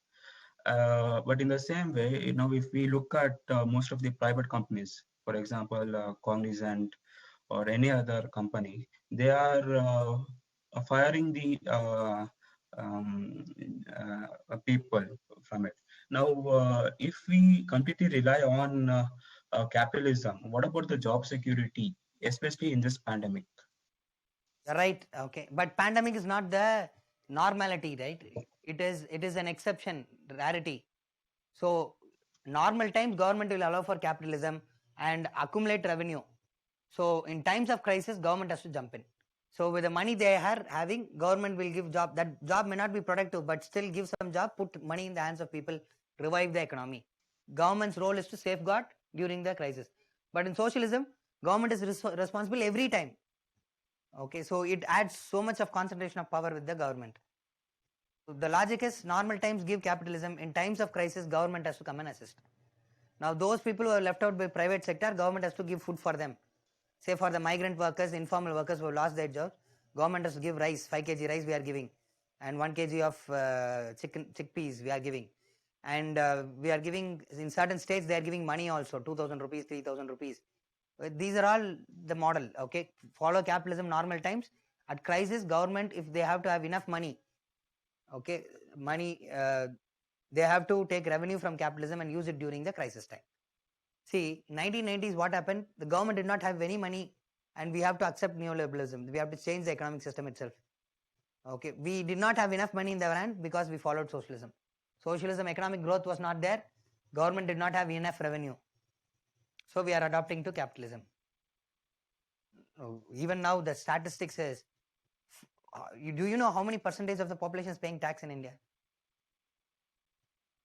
Can you make a wild guess? No, sir. Just 24%. 20%? Good. Yeah, good. If you have be very liberal, 24% to 25%. 75% does not fall under the tax slab, and it's very easy to explain. Okay, 60 now, I think 55, 50%. Okay, 50 to 50% of our people are involved in agriculture. Okay, agriculture income is not taxed. So that itself is gone, right? So almost agriculture 50%. And if you see informal sector, okay, in jobs, 82% of the people are in informal sector, like roadside vendors, construction workers, okay, daily wage earners, small vegetable shops, petty shops, okay, they and all does not fall under the, and small, very small industries, okay, like manufacturing soap and other things, which is sold in the local level. So these people does not pay tax because they do not come under the tax. So only 24% are paying the tax. So what happens is, in socialism is further worsened, but in case of capitalism, when you allow for more and more industries, okay, the more and more scope for collecting tax, so government's revenue will be increasing. Okay, now here, Sir, my another yes, one doubting. yes, Girish. Presently, most of the public sector units are planning to convert it into the private companies. Yes, Now, why is that decision taken to convert few public sector units to the private companies? Is it because of any lack of the quality in production, or any other reason, sir? the reason is multiple. One is quality. Another thing is, government needs more revenue right now. They want to invest more in infrastructure. Okay, disinvestment is seen as a other way of gathering revenue. Third is to inflict competition. When you give it to private sector, they will try to innovate faster. Okay, that will result in more efficiency. That is the reason. See, PSUs are headed by IAS officers. What is the salary of an IAS officer? Maximum 1 lakh rupees. Okay, in future maybe they are extending 1.5 lakh rupees. Why would such officer take a risk? Okay, and innovate very faster? Okay, they will be as long as they are there, they will manage the problems, that's all. But CEOs, they have shares in the company, and company grows, parallelly their income also grows per month. So they will be taking lot of innovations, bringing in lot of ideas. That is the thinking of the government. Okay, so when private sector is given, there is a automatic incentive for innovations, and quality may increase drastically. We have done it through the experience. We found, but I should say that the house is divided because many like Coal India Limited, National Power Thermal Corporation, especially the basic industries and all, they are being efficient even today.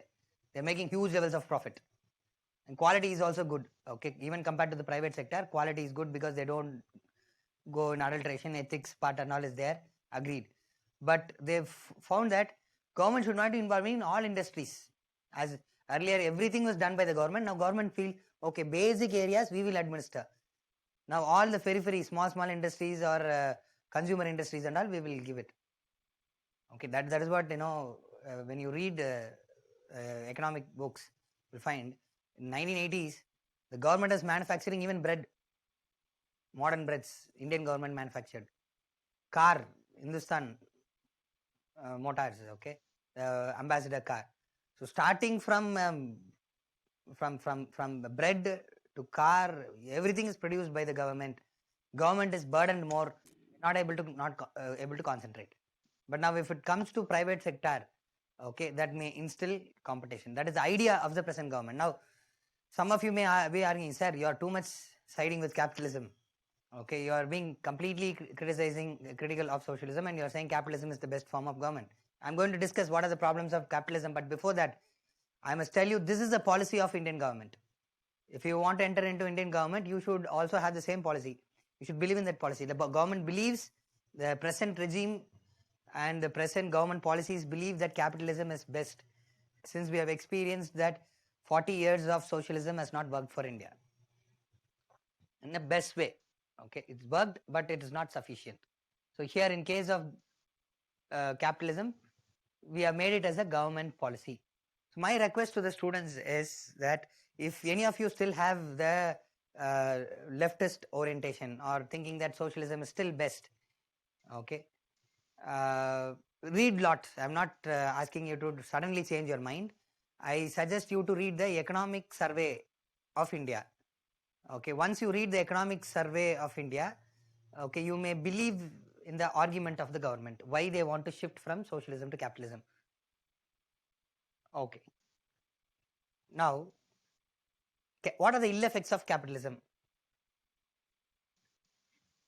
The capitalism can become crony capitalism. See, I told you here there must be competition, price will reduce and other things. But what if the business people collude with the politicians? The business people come and have a secret relationship with the politicians and they ensure that new players are not entering. New people are not starting the business, or the government is creating policies so that petty businesses are smashed.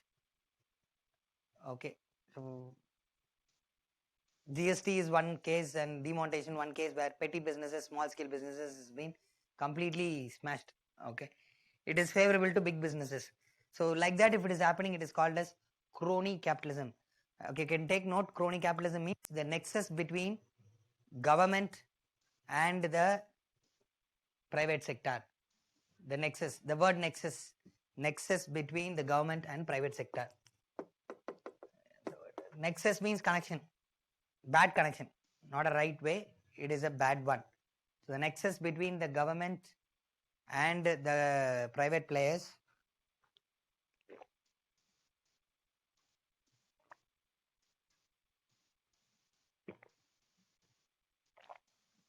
called as crony capitalism.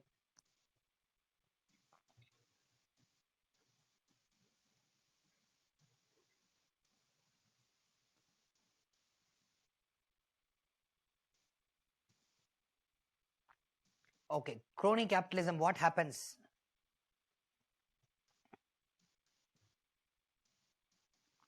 Is that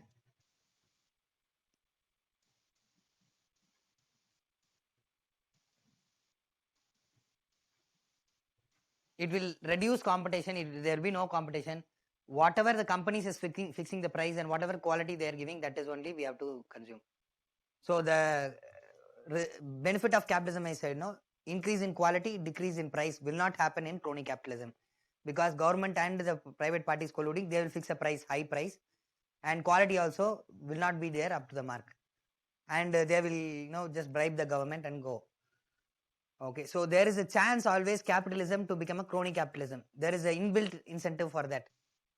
Okay, so in case if you take the Indian Parliament, 40% of the Indian parliamentarians are business people. They are involved in private business and also they are MPs.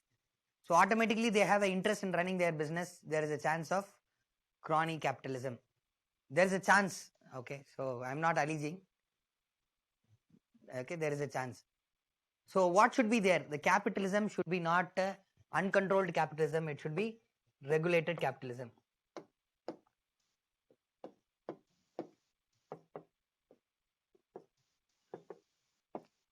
Why regulations should be there? To prevent any nexus between politicians, bureaucrats, and on the one hand, and the private sector.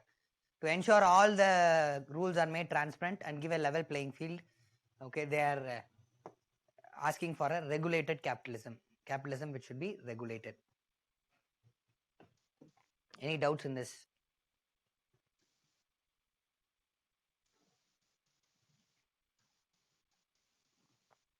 Government policy is also the same.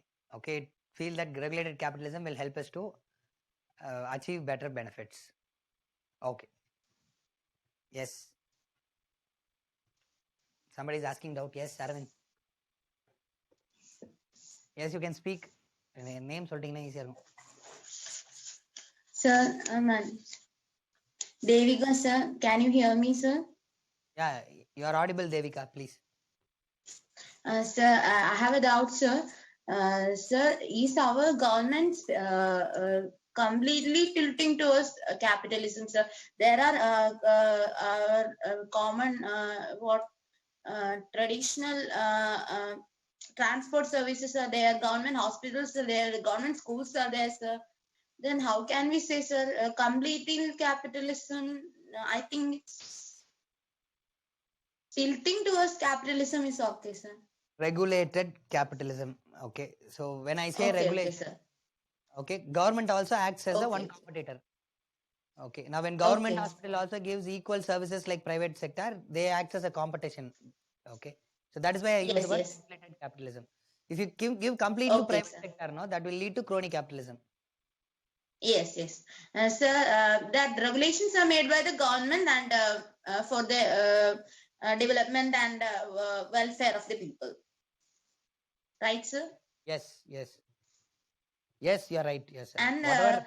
if we use as the benefits of capitalism, when we make capitalism as and the individuals are more responsible and they can contribute more towards their work and developments are sometimes far easier, sir. Is it, sir? Yeah, it's faster. Development economic development will be faster in capitalism. So our government is adopting tilting towards capitalism. Yes, yes. We are tilting towards capitalism. We are trying to offload as much as work to private sector. If you see across policies, we are emphasizing the role of private sector. So we are moving towards capitalism. We can say it is a regulated capitalism to prevent the ill effects. And to answer your previous question, one more additional point I want to say. Now, how the government process is going on is, first socialism, 1990 we shifted to capitalism. We wanted pure capitalism. World also pushed us towards capitalism. Now 30 years has gone, like from 1990 to 30 years. As Giridhar had that genuine doubts. Okay, he was telling socialism was good, capitalism was bad, because capitalism in India has resulted in making poor more poor and rich becomes richer. Yes, yes, So yes, yes. 30 years we are finding that we have economic growth, but that economic growth is not reaching people. As we Indians thought that capitalism will bring economic growth, yes, it brought us economic growth. We see that from 2000 to 2010, we were almost growing by 8% average. And even after 2010 to present times, if you take on an average, we are growing by 5.5 to 6%, which is better than 3% of socialism. Okay, so our expectation has been fulfilled, that economic growth is quite faster compared to the socialism, but the benefits has not reached socialism. The people. Hands of the people. So now what we are doing is, we are talking about a new model of governance where, okay, while government was fastly giving all the responsibility to the private sector, now government has hold. And now government is saying, okay, let us privatize, but government also will be providing services. And we will be encouraging even civil society to provide services. Okay, so now, instead of government alone providing services in socialism, in capitalism only private sector. Civil society. Our present model, government also will give, private sector also will give, civil society also will give. If you take education institutions. Sir, it's a liberalized mixed economy, isn't it, sir? Yeah, you are using very good expressed, very specific word. Okay, it is a mixed economy still, but in a liberalized form. And and 3, civil society. For example, education, if you take, we have government schools, government colleges, which is doing better. Okay, in fact, if you see the rankings and all, government colleges only, IITs, IIMs is coming in the first. Now, in case of education, private sector also there. We have Ramakrishna Mission schools. We have Maulavis running schools, Christian convents. Okay, so they are also doing selfless service. So what in any sector there should be 3 players. So that is a model we have come to now. Yes. The present time we have come. Let us expect. So let us expect it will work and that our country will develop more and more. Yes, you are right. That's the right spirit. That is the path we are. Okay. Thank you. Thank you, sir. Thank you, sir. I can hear background voices and all. Devika. You're making the discussion more participative by bringing your family also. Yes, Giridhar.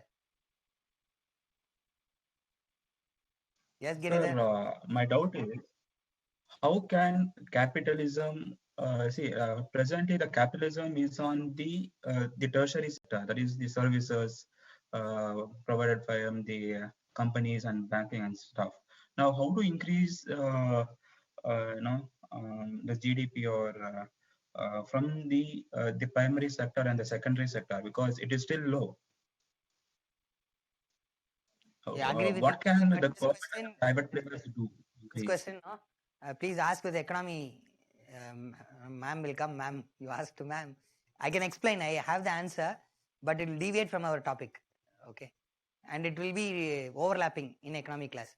So these minimal things I am telling, which is relevant for our discussion, polity discussion. Okay, so this question is a very good one. Reserve it for economic class.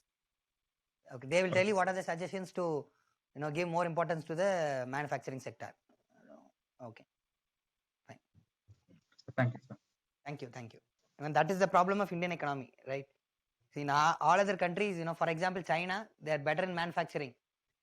Okay, that is the strength of their economy. But in India, we are weak because we are strong in service sector. Service sector can fall during epidemic, but manufacturing sector will be sustaining throughout any time, because goods will be in need all the time. Then services. Okay. For example, hotel industry, hospitality industry, and other things, tourism and other things and all is the first industry to get hit whenever there is an economic crisis. Okay, fine. So now regulated capitalism we have seen. Okay, that is the best for India. So my dear friends, change your mind that for India the best working model will be regulated capitalism with the participation of the civil society. Okay, fine. Now, what would be the question for the mains examination? Mains examination, what would be the question? Discuss the relevance of socialism. Discuss the relevance of socialism in neoliberal era. Discuss the relevance of word socialism in neoliberal era.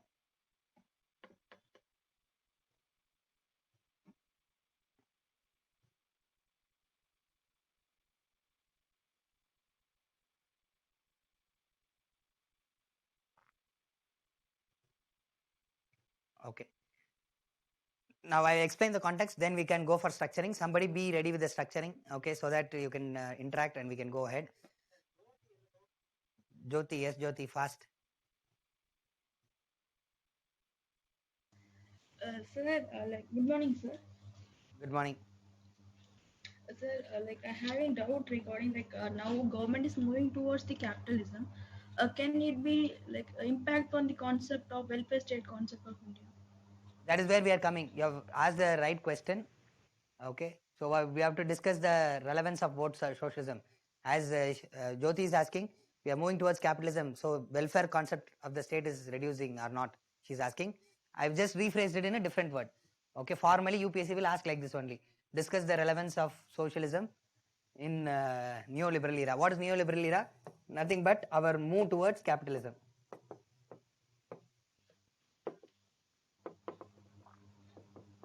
Post 1991. Okay, our move towards capitalism. Sir, I having another doubt regarding previous question, globalization. Can it be called as neo-colonization? Because most of the influence from the Western country instead of the globalized. Because previously they are not unmuted me because I have holding hand on one. Okay. Okay. That question, to put it simply, you can write it as another point, as a criticism. You can say some are suggesting it is neo-colonialism, but however, it appears to be neo-colonialism for third world countries. In case of India, we have benefited more through globalization. In that way, you can settle the argument. Okay, and with relevant to sovereignty, yes, sometimes it may affect concept of sovereignty because of neo-colonialism. But however, at the end of the day, it is up to the states to decide once again. Okay, so their sovereignty, whether their sovereignty is diluted or not, based on their policies only. Only when they accept like, a neo-colonialist policy, they lose their sovereignty, right? It's like if you take the World Trade Organization MS minimum support price, if the government give into minimum support price to farmer, they have to sell less than the minimum support price in the market because they want demand. Okay. Then Okay. can be sovereignty is affected Once again, because it they is not. have to. See, now during this crisis, epidemic crisis, government is coming up with certain measures. Now, instead of going with the MSP regulation of the WTO, Indian now government has relaxed certain things and said that for certain crops MSP will be provided, and we are not reducing abruptly. We are doing it slowly. Okay, on the other side we are enabling the farmers to survive by self, and this side we are still announcing MSP in case if need double production. For one example, 2 years before, onion production gone down. Okay, so we have to import things from outside. So what we did is Indian government said that we will give you a MSP. So people started planting onion, so we become self-sufficient in onion production. So these interventions are small time. Okay, and we can come out of this regulations anytime we want. So that is where the strength of sovereignty lies, relevance of sovereignty lies. So like in the World Trade Is your option is Organization. political science? Is your option is political science? No sir, no sir. I know the political science, but my option is not the political science. What is the I read my friend's books, anthropology. I read my friend books more, so I know about. Don't do that again, no. Until clearing the civil service exam, only syllabus. Syllabus is your god. Anything out of the syllabus, No don't. sir, like we both time graduation time. That time I read the political science because I'm boring about my class books. Like sir, no sir. Like in the World Trade Organization, there is one norm. Like if any country they didn't bind the whatever the regulations which are put by the World Trade Organization, then the World Trade Organization asks every country to put economic sanctions on that country. Can that be influence sovereignty of the country? I answered this question already. Can we do it after class? Yes, I'm also. Because I did enough in discussion on that. Okay, I'll definitely answer you, yes. but we'll do it after class, one-to-one discussion. Okay. Yes. Sir. Okay. So now the question is whether socialism is relevant or not. Okay, in neoliberal era. Okay, during the neoliberal era. Okay. Now neoliberal era is capitalism. Okay. Now you must know that the word socialism was not part of the original constitution. Okay, socialism was not part of the original constitution. It was added by 44th Amendment Act. Amendment Act means constitutional amendment change, done in the year 1976. Okay, Constitutional Amendment Act 1976. Why it was not added in the original preamble? Some of them, in fact, you must know that most of them in the parliament were socialists. Most of them were socialists. In fact, they wanted to create an India which is also socialistic, but they did not want the word to be inserted. More ethical people, okay, because they thought that socialism is just a political, economic system. Socialism is an economic system. Ambedkar clarified it in the Constituent Assembly clearly. He stood up and said, socialism is an economic system.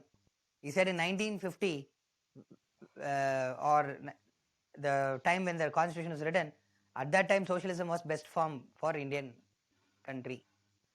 Okay, socialism was best, and that is true also. And they said, in future there may be some other economic system. We should not tie future governments to an economic system. We should leave it to the respective generations. Which type of economic system is better for them should be decided by people at that time, because they know the economic conditions well, economic crisis that well. What should be the economic policies that should be followed during Corona times? Should it be fixed by the Constitution? No. There should be a leeway for the government to choose economic policies whenever there is a new situation arises. So Ambedkar said that we will not tie the future governments with the concept of socialism.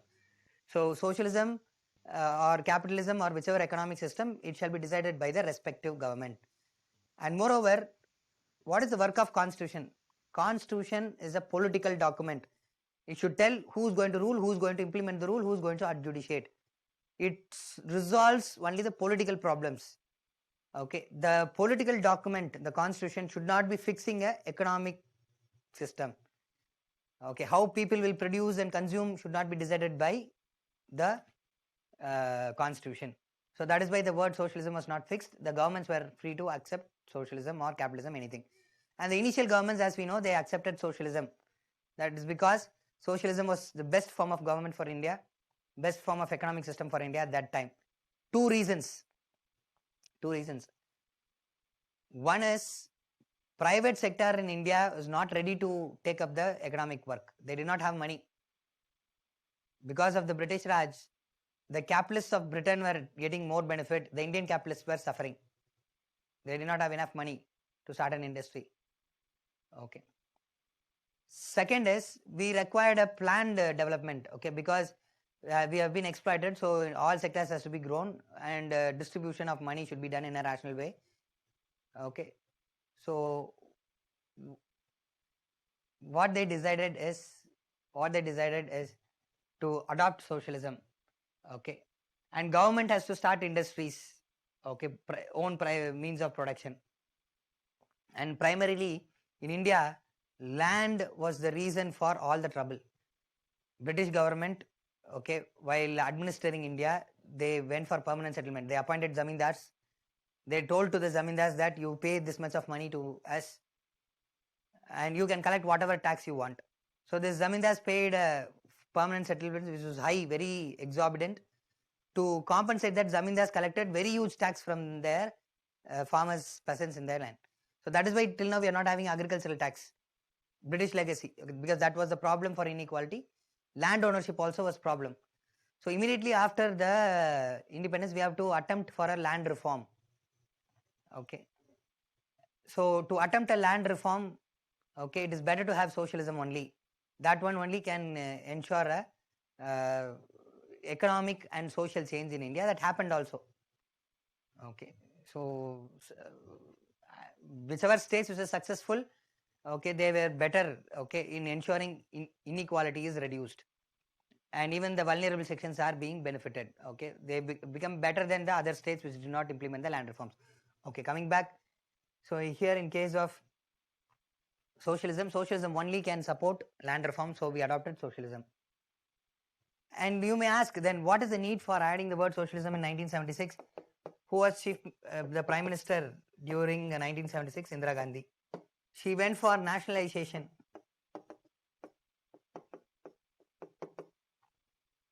Okay, nationalization. What is nationalization?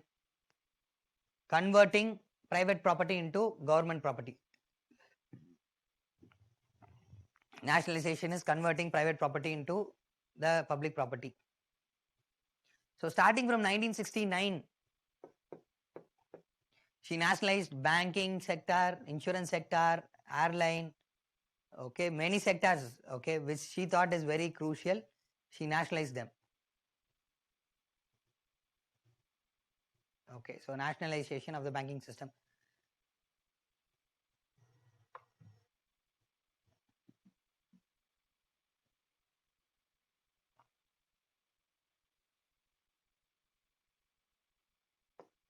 Okay, nationalization of the banking system. Now people started revolting, telling that, there is right to occupation, right to liberty. Why are you doing this?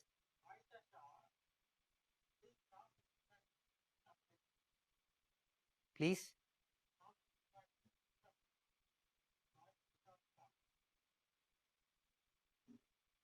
Okay. I'm not interacting now. I'm teaching only now. I did that earlier. Aisha, Shah, as you requested. Okay. So some of the interactions I postponed after the class. Okay. And certain interactions is which is necessary only I'm doing. Okay. Fine.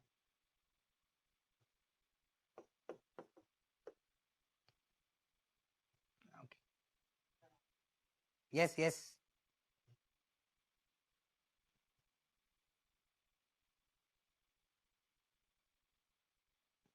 Yes, Aisha Shah.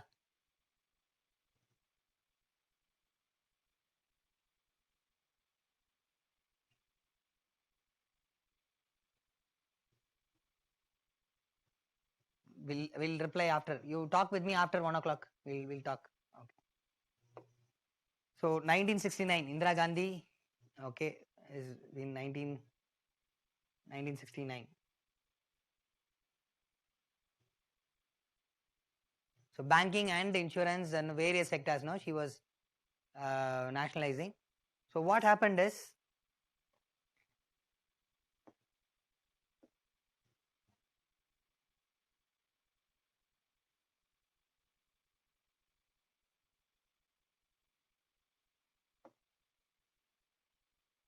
she wanted to justify her acts. Okay. So she remembered that, you know, India should be a socialistic country. Okay, India should be a socialistic country. So that is why she introduced the word socialism in order to justify her acts. And you may be wondering, okay, just like that, inserting a word socialism, can India become a socialistic country? No.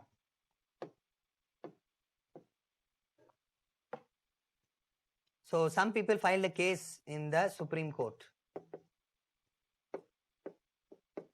Okay, telling that India is not a socialistic country. The word which is added in the Indian preamble should be struck down. However,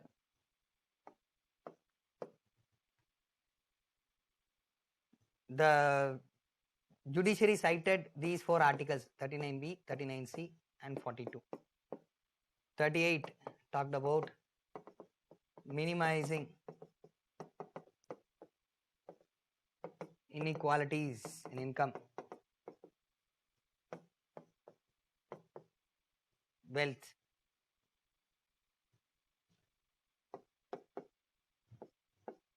standard of living,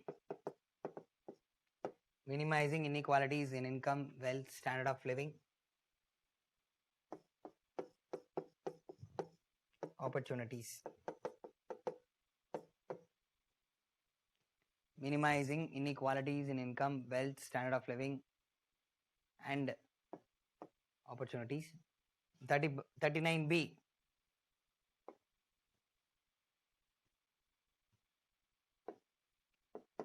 equitable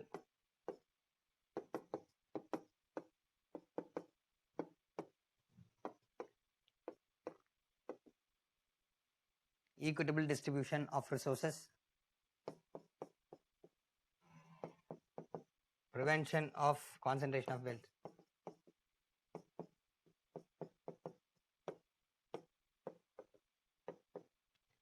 prevention of concentration of wealth.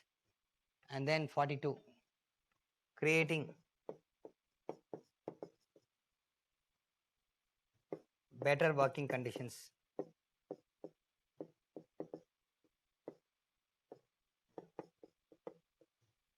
creating better conditions, working conditions.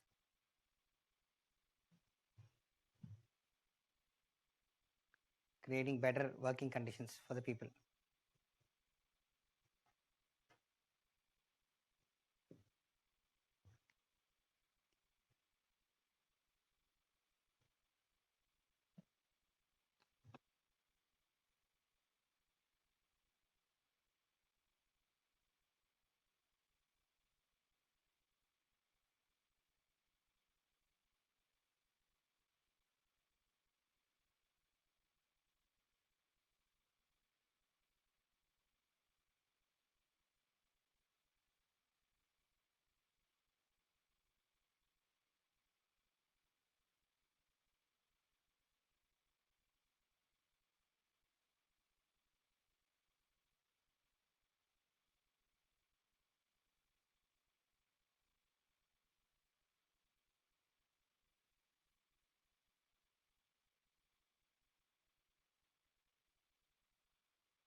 Is, yeah, there is another doubt, it seems.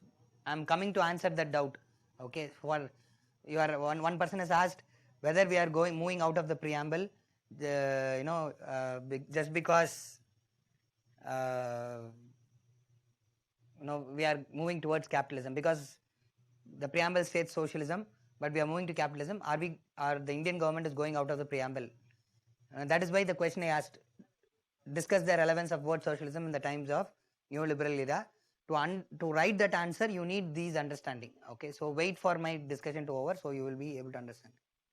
Creating better working conditions. Okay, these 4. Okay, these are articles in the Indian Constitution. Okay, and these are all, okay, provisions to ensure equality. The primary goal of socialism is equality. So the judiciary mentioned 38, 39B, 39C, 42 is socialistic principles. These 4 are socialistic principles. Okay, so India can be rightly called as socialistic country. The judiciary clarified India is not socialistic based on economic system. India can adopt any economic system, but the aims of Indian government is socialistic because this is the goals 38A, B, C, 13B, C and 42. Okay. Now this is very important. Okay.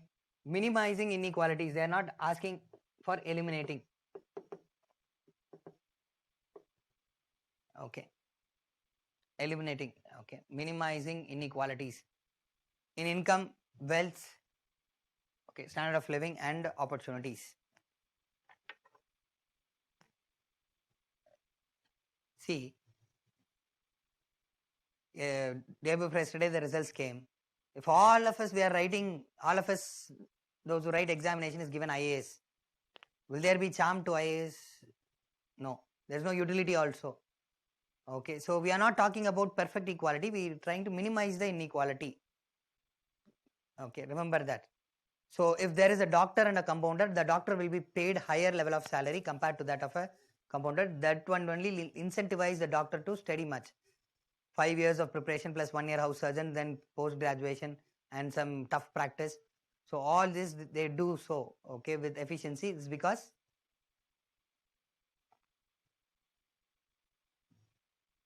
they are being given more salary, more prestige in the society. So we are not talking about equal treatment of all. We are trying to say minimize the inequalities in income. So the gap between the person who is getting high salary and low salary should be less. So that is the principle we follow in the government. Take the IAS salary 1 lakh, take the salary of a group 2 staff 40,000. That's all. But in private sector, no, the gap will be very high.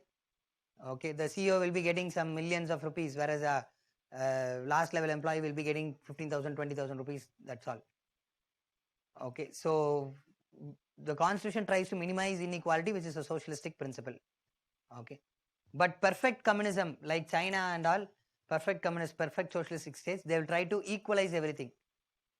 Okay, they will try to eliminate inequality, but in India type of socialism, we are minimizing inequality. So the word minimizing is very important. Then equitable distribution. It's not equal, it is equitable. There is difference between equal and equitable. What is the difference? When I say equal, exact shares. Equitable means according to need. Supposing, this afternoon, 2 of you are coming to meet me. One person has taken the lunch, the another person has not taken any lunch. Any food is hungry. When both of you come to me, I have 1 meal to spare. If I divide the meal exactly and give 2 equal halves to both of them, it is equality. But equitable is, I'll give the entire meal to the one who has not taken any food. Okay, so the principle we follow in Indian socialism is equitable distribution, not equal distribution. We are following equitable distribution.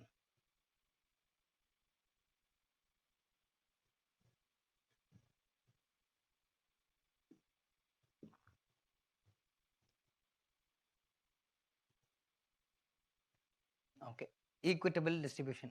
So supposing government is giving subsidized wheat or rice, it's not giving for all people, it is giving only for the poor. The Indian government is giving subsidy for the farmers, not for all the economic sectors. Sectors which is flourishing will not be supported by the government, which means government will provide the benefits, support only for those industries which are in need. So that is what we call it as equitable distribution. Now this one, prevention of concentration of wealth. Very important. Now, when I write prevention of concentration of wealth, you may think that India does not allow for prevention of concentration of wealth. Wrong. If you carefully read the constitutional provision, prevention of concentration of ill-gotten wealth, illegal wealth. If a person works hard and saves a lot of money, the government appreciates it. Okay, in fact, we allow for concentration of wealth. Okay, why? Because we feel concentration of wealth will lead to further investments. Okay, it can lead to and new type of businesses being established. If people do not have money in their hands, they will not start businesses.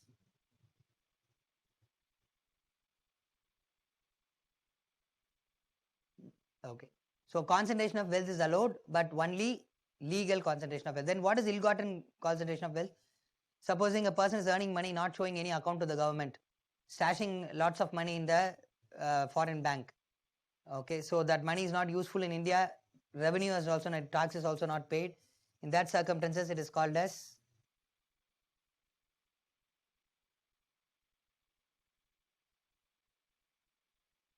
okay. So the government has to try to stop black money and other things. So prevention of concentration of bad wealth is the point. When you are able to stop these black economy or black money and increase the revenue of the government, definitely government can do more welfare measures for the people, for the entire country. As a result, equality will come. Okay, so these 4 articles in Indian Constitution say that India is a socialistic country. So judiciary said yes, Supreme Court said yes, India can be called as a socialistic country. What Indira Gandhi did is right. Okay, fine. So now the question, okay, we have given a question, right? Okay, what is the question? Discuss the relevance of the word socialism in the neoliberal era. Okay, the other question which was asked by one of the students is, okay, are we moving out of preamble because we are adopting capitalism? Are we diluting socialism since we are going to capitalism? Okay, Lakshmikant's book, you would have said that we are diluted the concept, but in mains examination, how you have to write the answer? Okay, you have to say that socialism is still relevant. And how are we going to say that socialism is still relevant? We might have adopted capitalism, but in 1990 when we adopted to capitalism and you're moving toward capitalism, what is the reason we said? That economy should grow, revenue of the government should grow, with that we will do welfare for the people. We are going to spend it for education, health and other for the people. There are a lot of schemes. Okay, for example, Minister recently announced by 2020, all of them in India will have house, piped drinking water, electricity by 2022. Okay, so this was a promise made by the government. Okay, this is nothing but what? Government wants to provide welfare for how government will provide it? Increased revenue. Increased revenue will come from capitalism. So the ultimate aim of adopting capitalism is to achieve socialistic goals. Okay, we might have abandoned the socialist economy. As an economic system, we have abandoned it and we have moved to capitalistic system. But the goals of the government and the goals of the constitution still remain socialistic. Okay, so by method we are not socialistic, but by goals we are still socialistic. That is how we are relevant. Okay, and you can cite various examples. MGNRIGA is an example for socialistic. Mahatma Gandhi National Rural Employment Guarantee Act, socialistic principle. Ayushman Bharat. Okay, Ayushman Bharat is. So under Ayushman Bharat only now, the government has said within 2 years every individual citizen will get a health card, insurance card. Okay, so some states already have implemented it. National government is following suit. Okay. So these are all socialistic principles. Okay, workers' empowerment. We are trying to talk about the welfare of workers and other things. So in all these cases, we are still socialistic. Okay, now any one of you, can you come with the structuring of the answer? I've told you that we have discussed, okay, what is socialism, why socialism is still relevant, we have discussed, but now structuring. Any one of you? Yaar? Yes, you can speak. Your name is not visible. Arvind, konja path solunga name.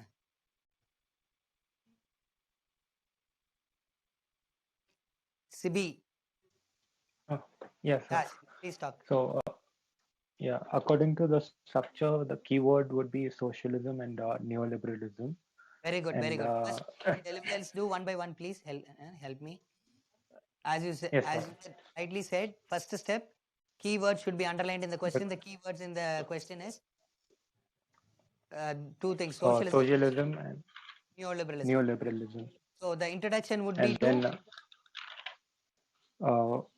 socialism and what is neoliberalism, why we are moving towards capitalism, the connection between socialism and capitalism in India could be the introduction to both the concepts. And the context for the question would be liberalizing important government sectors such as railways and mining recently. So that would be the context for this question. And the stance would be India being a large welfare government, socialism is still relevant in a neoliberal state where it is trying to improve efficiency but still cater the needs of the poor by stating examples such as PDS, MG, NERGA, Ayushman Bharat, and so on. Prime Minister And the India's the housing scheme is called as Prime and Minister Awas Yojana. yeah, okay. PM And the Kisan. large sector. Continue, Yeah. continue. So how many examples can we give? So like, is 2, 3 enough or a lot of examples? Is enough. When see, example depends upon the need of the question.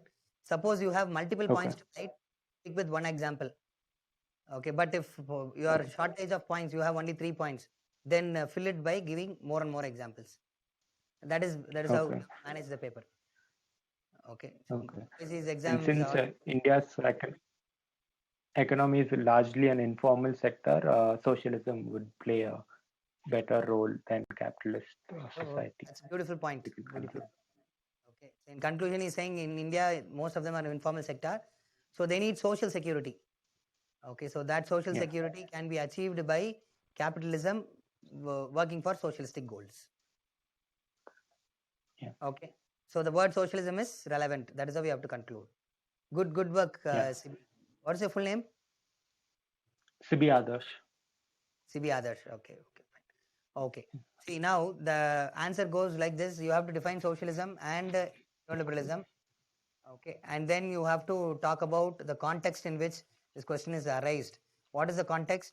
In preamble we have the word socialism, but India in 1991. This is the important point. 1990 capitalism. We have capitalism. So that is why critics are saying that the word socialism has become irrelevant. However, the third part, we have to say that socialism is still relevant for the following reasons. What are the reasons? We might have adopted the capitalistic method, but the revenue and economic growth, which is a result of capitalism, is going to be used for social sector development. Okay, social sector development. So our goal is socialistic. Examples, whatever examples you gave. One more point you missed, Sibi, that this point. Okay, so in Indian Constitution we have Article 38, 39B, 39C and 42, which talks about establishing a socialistic pattern of society. So we can say that in India the word socialism is still relevant, not based on the method of socialism but the goals of socialism. Okay, so that is how you have given reason and you have concluded. That's all. Okay, fine. Any doubts in this? Okay. Now, one more important point is Indian socialism is not a 100% socialism, is a democratic socialism. This is also a key word that you must take away from this class today. Okay, democratic socialism.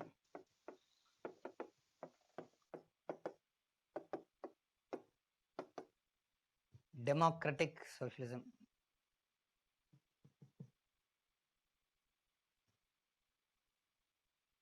Okay. So democratic socialism, there will be mixed economy, as I think one of the students has put it. Mixed economy is where you will have both government sector as well as the private sector. Mixed economy.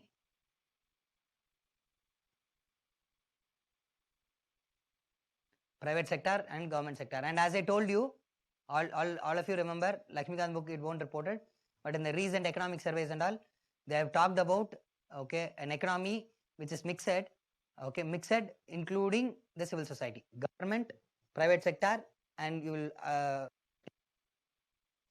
civil society also, volunteers. Okay, those non-profit organization which is working in education and health sector, no, their help also will be sought for. Okay. Any doubts in this? The government has resources, NGO does not have resource. Government servants, will not have the motivation for volunteering, but NGOs will be, having good volunteers. But blessed is that country in which civil servants are, very passionate about the service. When they want to serve the society, okay, it will actually result in a big development of the country. Okay, got it? Any doubts in this? Okay, so we will wind it up here. Okay, so any doubts? Okay, as I told you in between class, I suggested some of you to ask doubts later. So that we will continue. So others, no, you can remain if you want, otherwise you can log off. Yes, Jyoti.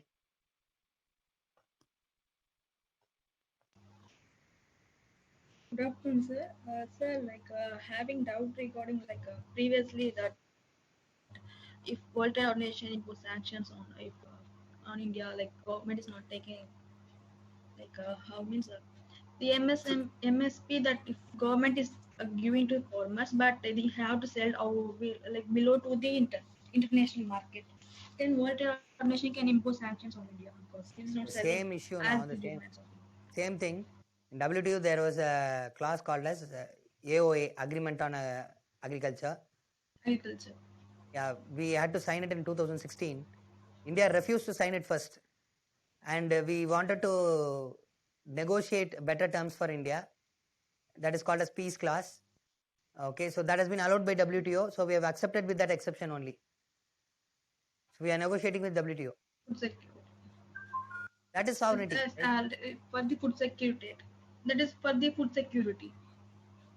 Yeah, There's for no, food sir, security. Yes, we are negotiating. We are negotiating. We have got the best terms. See, for the interest of the country, we want to cooperate with the international organization.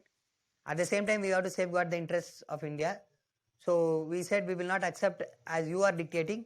We want some changes. They made the changes.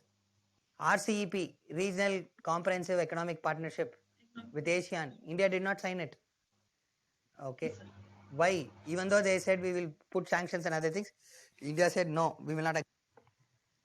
USA telling that sanction is there.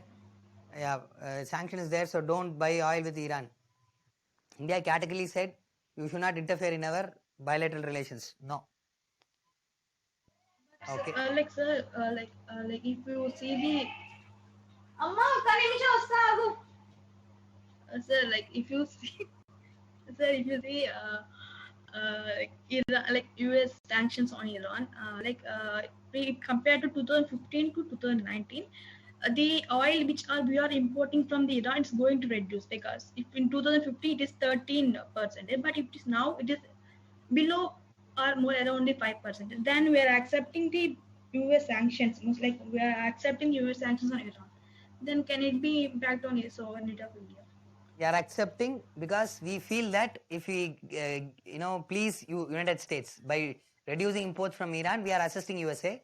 So in return, we can demand certain things from USA. So we do that in order to promote our interest, not sacrificing in the interest. So we can say, or at least in GS paper, sovereignty is affected. We should uphold that sovereignty is not affected, because even this decision of reducing purchase of oil from Iran is a decision to promote India's interest. Sir, I have another doubt, sir. Yes, sir, you can continue, sir. Depends on our, it is depending our interest, India's interest. If it is not in the interest of India, we will not do it. Okay. Having another doubt regarding during the pandemic, the Uttar Pradesh government they made most of the government state government they made amendments to labor laws. So they This question can in the it be podcast itself. You yes asked this question in. having another Yeah, please continue. no sir recently again another thing I read the economic survey, so can it be the move toward the pro business model, like pro Yeah, in case business. socialism, you're saying yes, that can be added as a point in the context.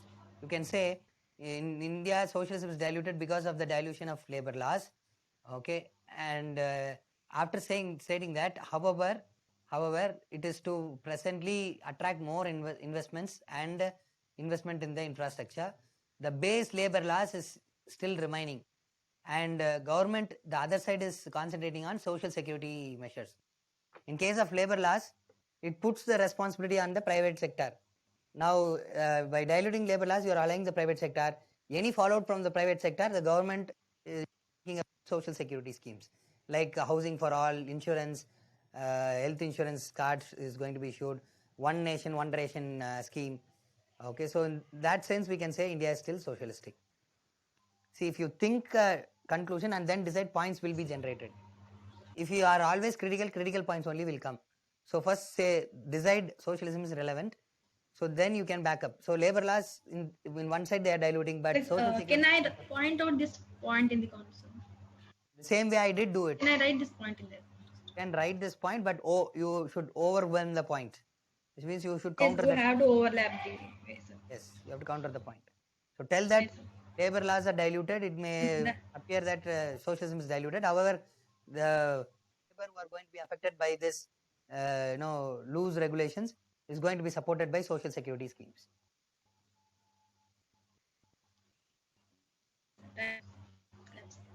Okay. Any other doubts?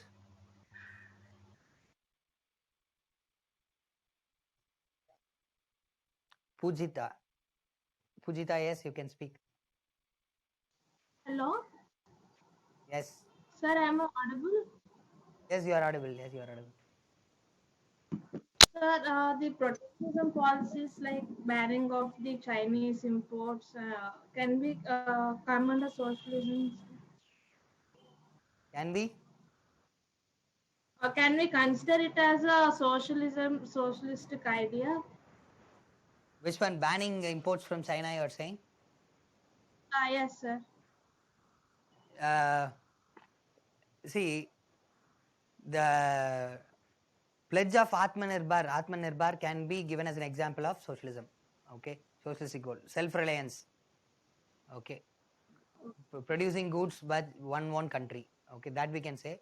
But single actions like banning a particular country's export for military reasons cannot be quoted. So instead of banning of Chinese products, overall Atmanirbhar, self-reliance, and India trying to create products by itself can be quoted as a example where sometimes we lean towards socialism. So, sir, we have many duties like anti-dumping duties and some counter-relevant duties. All these cannot be quoted as socialistic. See,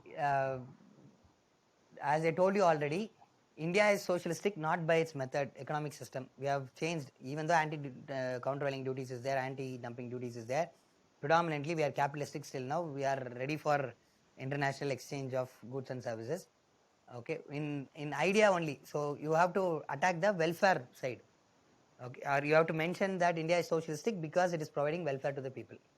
Okay, so if you are trying to do it by justifying the economic provisions, which are exceptions, not rules, it won't be correct. So better stick with the ideals, socialistic goals. Okay, so whatever you mentioned, ban on export of a particular country, countervailing duty, anti-dumping and all, is a single action, one-time action for a shorter period of time. Exemptions cannot be written as a main point.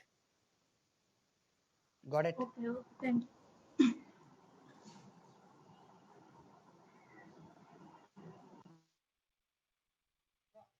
Yes, Shiva, please, Shiva. Hello, sir. Good afternoon, Shiva. Sir, soft state என்ன sir அது கொஞ்சம் புரியல. Soft ஸ்டேட்னா government ஏற்படுத்துகிற கொள்கைகள் முடிவுகளும் implement பண்ண முடியாத state soft state. அது வந்து ஒரு பொலிட்டிக்கல் லீடரா அவரோட ஒரு கரப்ஷனால இருக்கலாம்ல சார்? இல்ல அந்த ஆன்சர் சொல்லிட்டீங்கன்னா நான் கொஸ்டினே கேட்டேன். சாஃப்ட் ஸ்டேட்டுலேருந்து நாங்கள் ஸ்ட்ராங் ஸ்டேட் போகிறோம் அப்படின்னோடனே நிறைய பேர் என்ன சொல்லுவாங்கன்னு நான் எதிர்பார்த்தேன். நான் மற்ற பேட்சஸில் சார் முன்னாடி இந்த பிஎம் வந்து அவ்வளோ இன்எஃபெக்டிவ் கிடையாது, இப்போ இருந்த பிஎம் வந்து ஸ்ட்ராங் அப்படின்னு. ஓகே, அது ஒரு ஃபேக்டர். பட் ப்ரிடாமினன்ட் ஃபேக்டர் நீங்கள் எக்ஸாமில் எந்த ஃபேக்டர் எழுதணும்னா அப்படி பிரைம் மினிஸ்டர் போது it will be politically sensitive. So you have to right about the system. முன்னாடி வந்து இந்த Jan Dhan Yojana, Aadhaar number, mobile number இதெல்லாம் இல்லாமல் இருந்தது, டெக்னாலஜி இல்லாமல் இருந்துச்சு. ஸோ கொஞ்சம் கொஞ்சமாக இந்த டெக்னாலஜிஸு வேரியஸ் ஆக்ட்ஸ் கொண்டு வந்தாங்க. இதனால வந்து இப்போ கவர்மெண்ட் எடுக்கிற முடிவுகளை வந்து கார்னர் ஆஃப் த கண்ட்ரிக்கு எடுத்துகிட்டு போய் சேர்க்க முடியுது, இம்ப்ளிமெண்ட்டும் பண்ண முடியுது எஃபெக்டிவா அப்படின்னு சொன்னோம். அப்போ பஞ்சாயத்து ராஜ் வந்து ஒரு ரீசனா போடலாம்னா சார்? இதுல பஞ்சாயத்து அதே ராஜ் 1992 தான் பஞ்சாயத்து ராஜ் வந்து கிரவுண்ட் கிராஸ் ரூட் லெவல்ல வந்துருக்கல சார். ஃபைனான்சியல் டிவோல்யூஷனுக்கு அங்க வரதுனால கொஞ்சம் டெவலப் ஆயிருக்கு அப்படின்னு போடலாம்ல சார்? அது ஒரு இது எக்ஸாம்பிள். குளோபலைசேஷன் அது ஒரு எக்ஸாம்பிள் போடலாம். நம்ம பஞ்சாயத்து ராஜ் எங்க நம்ம என்னன்னா panchayat raj is one of the thing. சரிங்களா? இப்போ நம்ம வந்து கொஸ்டின் வந்து குளோபலைசேஷன் நம்ம லிங்க் பண்ணியிருக்கனால குளோபலைசேஷனால என்ன நடந்துச்சு, அதனால சாவர்னிட்டிக்கு என்னாச்சுன்றது அதான் மெயின் லைன் ஆன்சர். இப்போ பஞ்சாயத்து ராஜ் நீங்கள் போட்டிங்கன்னா பஞ்சாயத்து ராஜ் உண்மைதான், அது வந்து கவர்மெண்ட் டிசிஷன் போய் சேர்க்க உதவி செஞ்சிருக்கு. பட் அதுக்கும் குளோபலைசேஷனுக்கும் சம்மந்தம் இல்லை. நம்ம அதை அப்புறம் 90s கொஸ்டின் என்ன டிமாண்ட் சொல்லுங்க சார். அதுக்கு ரிலேட்டடா எழுதிருங்க. சரி சார். அப்புறம் 1976ல கான்ஸ்டிடியூஷன் அமெண்ட்மென்ட் பண்ணிருக்காங்கல்ல சார், சோசியலிசம்னு.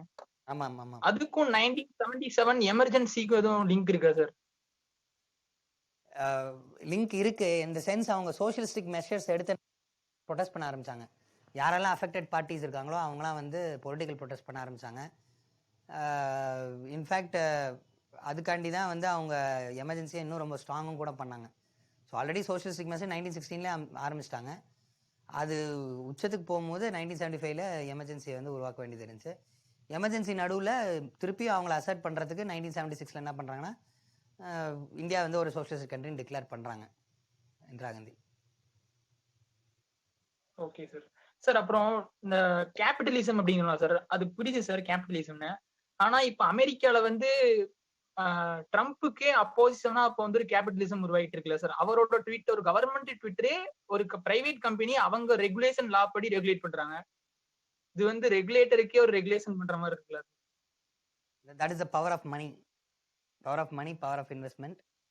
பட் நீங்க இது இப்படி எடுத்துக்கோங்க. இப்போ செனட் நினைச்சது அப்படின்னா ட்விட்டர் உடைய மேனேஜ்மெண்ட்டை வந்து கொஸ்டினுக்கு உட்படுத்த முடியும். இப்போ இவங்க ரொம்ப இப்போ பிரசிடென்ட் இதை ரெகுலேட் பண்ணுறேன் அப்படின்னு ட்விட்டர் சொல்லிட்டு இருக்காங்கன்னா செனட் கூப்பிட்டு நீங்கள் எப்படி இது பண்ணுவீங்க, எங்கள் ரெகுலேஷன் கடியில் வரணும்னு அவங்க கேட்கலாம். ஃபேஸ்புக் கேஸில் இது நடந்துச்சு. ஜுகர்பர்க் வந்து அங்கே பார்லிமெண்ட்டில் போய் அங்கே யூஸ் ஆன்சரிங். கொஞ்சம் ரெகுலேட் பண்ணணும்னா சார்? பண்ணலாம். கொஞ்சம் ப்ரைவேட் கம்பெனியை கவர்மெண்ட் ரெகுலேட் பண்ணலாம். ஆனால் ப்ராக்டிக்கலாக நீங்கள் சொன்னதை நான் ஒத்துக்கிறேன். மணி பவர், எங்கே போனாலும் மணி தான் பவர். இங்கேயும் என்னதான் இருந்தாலுமே வந்து கவர்மெண்ட் பியூரோக்ராட்டாக இருந்தாலும் கேபிட்டலிஸ்ட்டுக்கு சப்போர்ட் பண்ணி தான் ஆகணும். அது ப்ராக்டிக்கலாக வந்து கூட ஹெல்ப்ஃபுல் இல்லை. கேபிட்டலிஸ்ட் வந்து பிஸ்னஸ் பண்ணுறேன்றாங்க, ஜாப்ஸ் கிரியேட் பண்ணுறேன்றாங்க. அப்போ நீங்கள் அவங்களுக்கு ஃபெசிலிட்டேட் பண்ணி தானே ஆகணும். ஆமா சார். சப்போஸ் அவங்க அப்படி ரெகுலேட் பண்ணும்போது ஃபண்டமெண்டல் ரைட் இருக்கு, இதப்படி அவங்க சுப்ரீம் கோர்ட்ல கேஸ் போட்டு கவர்மெண்டே கொஞ்சம் அன்ஸ்டேபிள் பண்ணிடுறாங்க. சிம்பிளா வெளிநாட்டுக்கு போறான்னு த்ரெட்டன் பண்ணுவான், சைனாக்கு போறான்னு. அவன் போய் கோர்ட்லாம் போய் நின்று கோர்ட்ல இருந்து டெசிஷன் வாங்குறதுக்குள்ள அவனுக்கு டைம் ஆயிடும், காசும் செலவு பண்ணும். இவன் சிம்பிளா என்ன பண்ணிடுவான், நான் என்னோட என்டையர் பிசினஸை அங்க எஸ்டாப்ளிஷ் பண்றேன் அப்படின்வான்.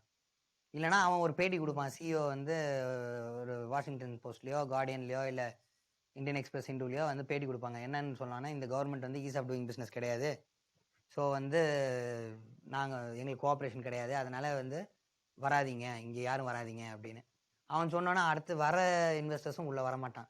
So there is a inherent ஃபோர்ஸ்னா இந்தியன் கவர்மெண்ட் பியூரோக்ராட்ஸ் பொலிட்டிஷியனும் பிஸ்னஸை ஃபெசிலிட்டேட் பண்ணி தான் ஆகணும். That's the power of money and capital. இது வந்து இட்ஸ் ரியாலிட்டி. சரி சார், தேங்க்யூ சார். வேற? Yes Revathi.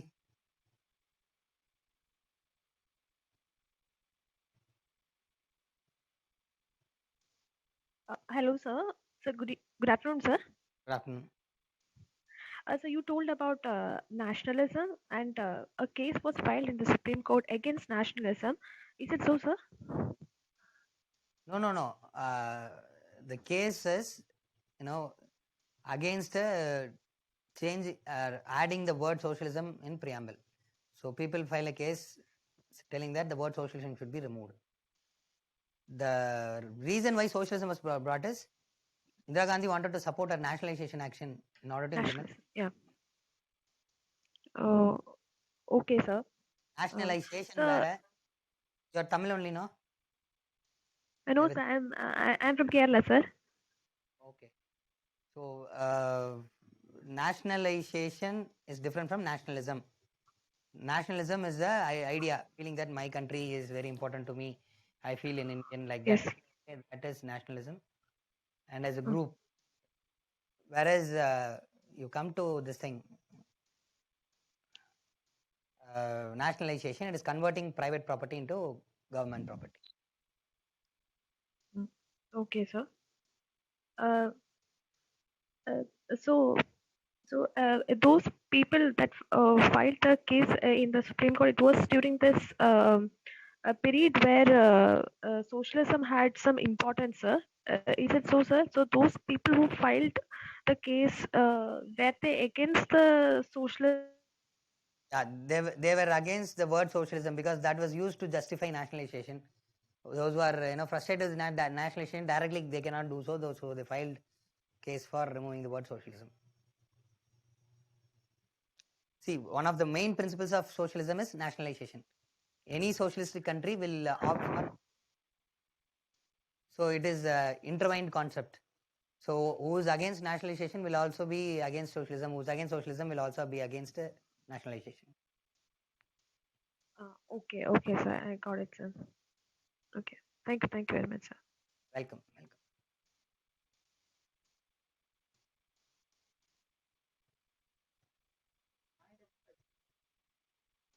Okay, the number ending in 955.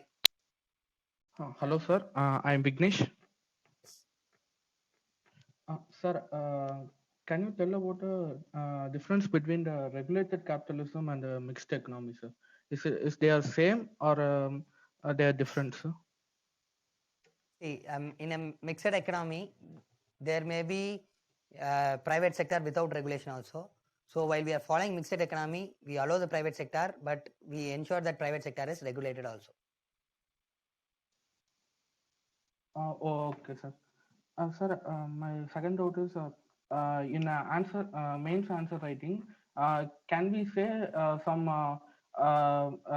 negative points and can we suggest to rectify it? For example, no EIA. So EIA draft is against environment conservation. So we can say it should be regulated and also for labor for labor laws, we can say it affected the psychological tendency of the laborers and also it affected physical burden to the laborers. So it should be regulated like that, we can say, sir. Because can we give suggestion? See, depending upon the demand of the question. Okay, you cannot follow the same pattern for all the questions.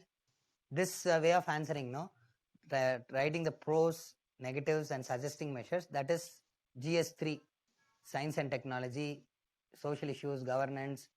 Okay, a question related to laws like that. With respect to core polity questions, you should follow the format I am saying. Okay. So in case of sovereignty and other things, when I say take the stand, sovereignty is relevant, socialism is relevant. Okay.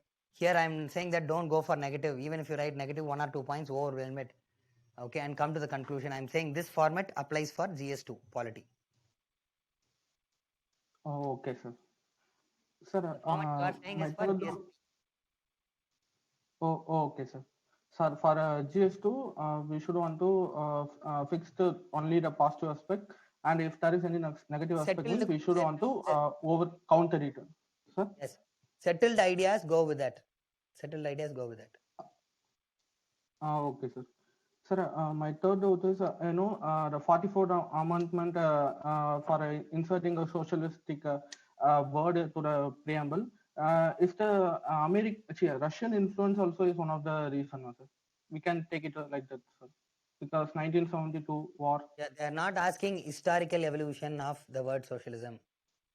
Okay, if they say what is the historical roots, we can say we adopted or we are inspired from Russia.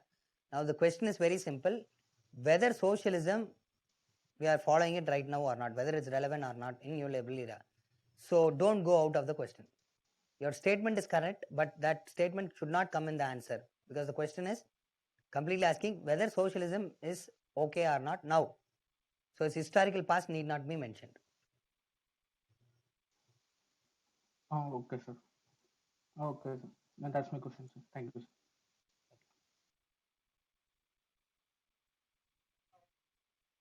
Double 4 7, yes, 447. Hello, sir. Myself Satyanathan. Hope I'm audible. என்னாச்சு 447? Hello. சொல்லுங்க. Sir, myself Satyanathan. So I have a query regarding this capitalism. So I completely agree that capitalism helps to improve the economy and improve the welfare of the country. So yeah, I do completely agree on that concept. Like, for instance, if you take government is now trying to move the service sector, especially in transportation or railways, they are moving to capitalism from socialism. So obviously there would be the quality of service would be improved. So there is no doubt in that. So at the same time, so once the quality is getting improved, the price and the consumption power of the people also should be get improved. So my question is like, would all the people in the society would be able to consume that service, high quality of service, if that capitalism is taking a major role? So the reason why I'm asking this is, so if you take the 50% of the people in our country, it's more or less belongs to the primary sector, which is of agriculture, and and that 50% of people contributes only less than 20% of national income. So that 50% of people would be able to afford that capitalism.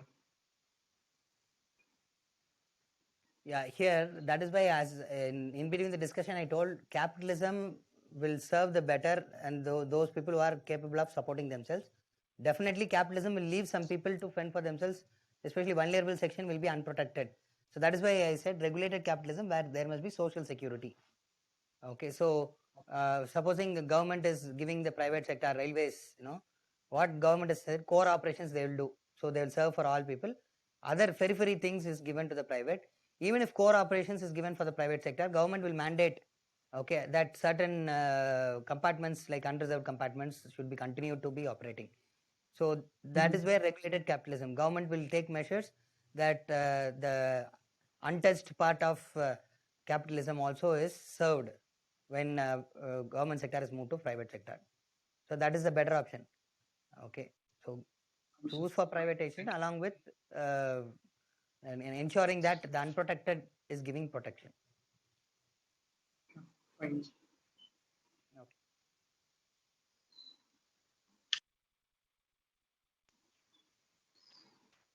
Priya. Good afternoon, sir. Afternoon. Good afternoon, sir. Sir, I have a doubt, sir. Regarding Iran, whether WTO had put sanctions or USA put sanctions, sir? USA, in case of Iran, USA. Okay, so other countries can purchase from Iran. That is the idea. No. US has said all countries should not purchase from Iran, including India. Okay, so it's not only an issue for India, it is an issue for other countries also. So powerful countries like China can overrule USA statement. So they are continuing, right? Right now. Yeah, that is sovereignty. That is sovereignty. If India also can say that I will not listen to USA, I will still purchase from Iran. That is sovereignty. We are slightly agreeing with the US side because we want some benefits from the US side. We want US to support us give us the military support, okay, the support to dominate the Indian Ocean and especially to contain China. Okay, sir. So it is actually the problem of maintaining balance between sovereignty and that multipolarity, right, no, sir? For India, This balance is no sovereignty.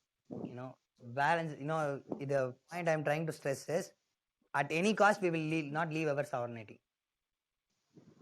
independence in decision making. See, remember, thinking that okay, let me not decide on an issue is itself is a decision. If there's some issue comes to you, or some people is asking for a decision, thinking that I will not decide now, let me decide later, that itself is a decision. Like WTO is asking you to do something, if you are accepting that, USA is asking something, and if you are doing that, you cannot call that as loss of sovereignty, because the very accepting itself is an independent decision. See, I'll give you an example. Indians were made to take part in World War II. World War II, Indian soldiers went and fought. Now, who decided that Indian soldiers has to fight? British people decided for us.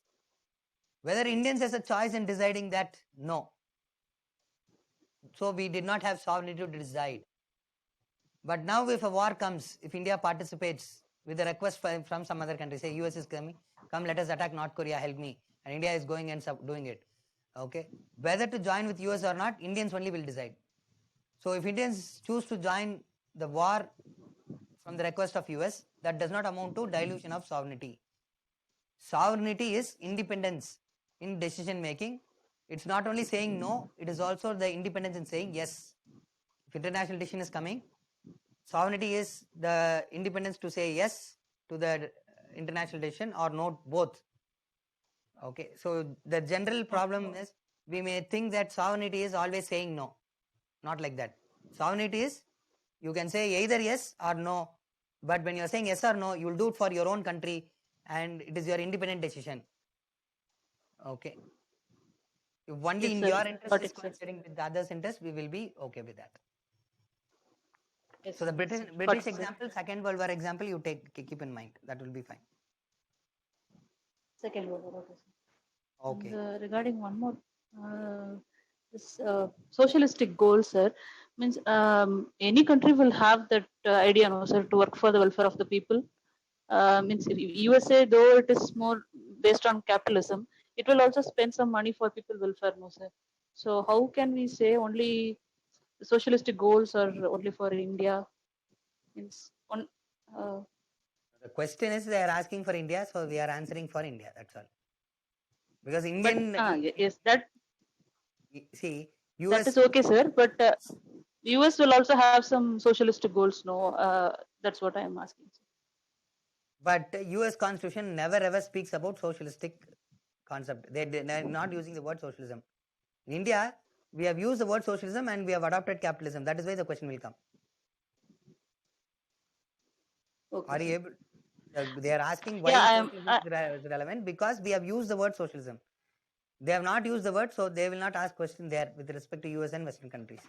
But the statement you made is. Yes, sir. But yeah, for a better understanding only, I am asking, sir, not for answering. I will not mention this US and all in paper. For understanding, I am asking, sir. So it is not conditioned for US to follow socialism. Maybe like for national interest, they may future in adopt they can use, but not in constitution base. That's what, sir. Yes, they are not used in the constitution, and as you said, I agree that, as you said, okay, many countries are now following both. Actually, their economic model will be capitalistic, but in their goals, most of the countries has become socialistic. Okay, even USA, they have social security number. More than us, there is more social security for US people. In case if they are affected, no, government will support them. Insurance is there. Maximum coverage. In India, only insurance coverage is only 4%. But in case of USA, it's more than 80% insurance coverage. And then Obamacare Act, healthcare also. Okay, Obamacare also has expanded the social security for almost all the Americans. Okay, so every country has socialistic goals also. predominantly they are capitalistic, but their constitution and law did not force the government to be socialistic. They do it out of intuition, automatically. Okay, so as a country they are doing welfare to the people. Okay, sir. And two more doubts, sir. Actually, this regarding China, they are following socialism, no, sir? Complete socialism, or like India only. So there will not be any corruption. No? Why only in India corruption happens? There is also corruption. Okay, there is also corruption, but not that much, sir. To affect the economy. No. That is the propaganda made by the Chinese government. They do not conduct corruption cases outside like India. Okay. In fact, the Chinese Politburo and the Chinese Communist Party is filled with rich people than India. But however, compared to India, they made some progress also. Okay, that is there. Okay, sir.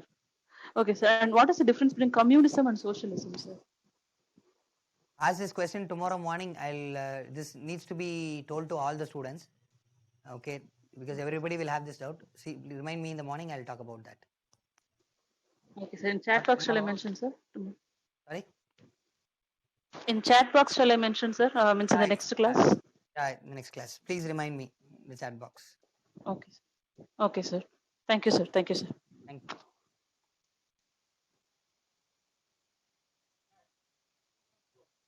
Three, 1, 4. Hello. Sir, am I audible, sir? This is Rubesh. Yes. Your name, please? Sir, yesterday, Rubesh, sir. Rubesh. Hello. Rubesh.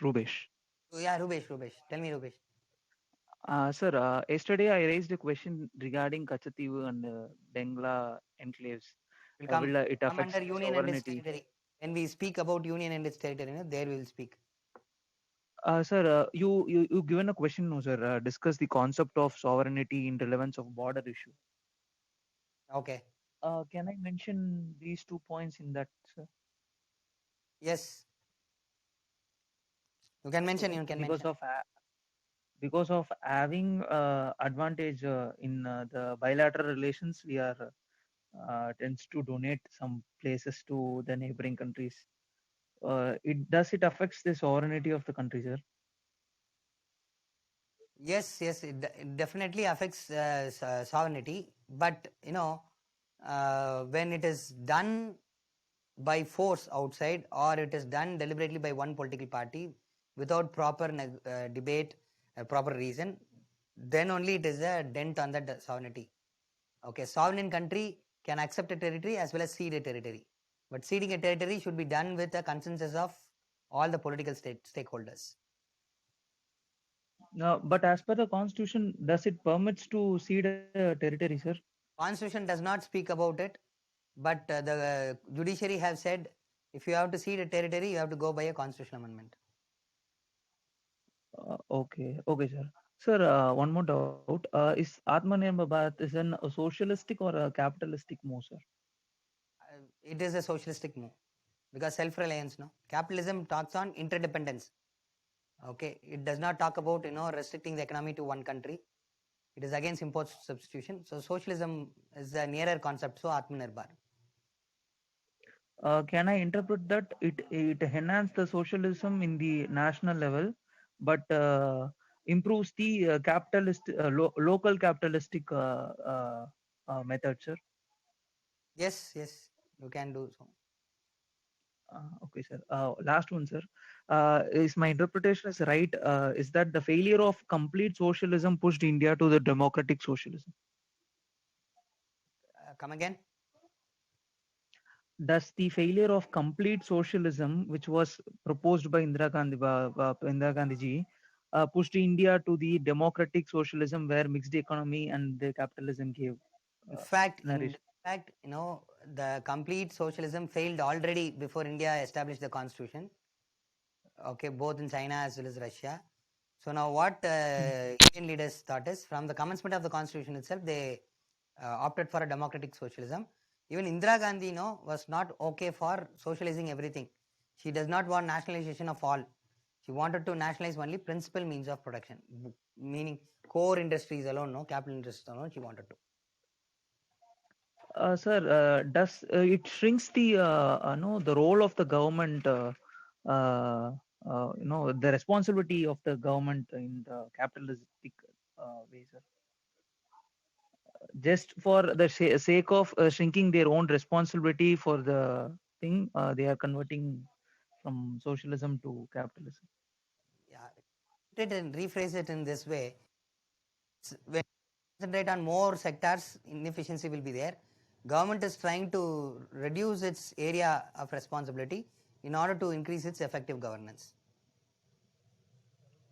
Okay, by giving predominance to the welfare scheme, they are themselves giving out the Economic activities. things.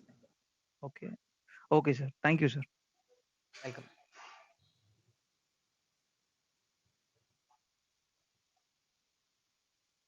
Yeah, next. Jai Shankar. Shruti. Good afternoon, sir. Sir, just one clarification. You told the word socialism was inserted by 44th, sir, 1976 42nd Amendment Act, no, sir. I'm sorry. Yes, it is 42nd Amendment Act. I'm sorry. Okay, You sir. please remind me Okay, tomorrow. sir. I'll make the correction to the entire class. Okay, sir.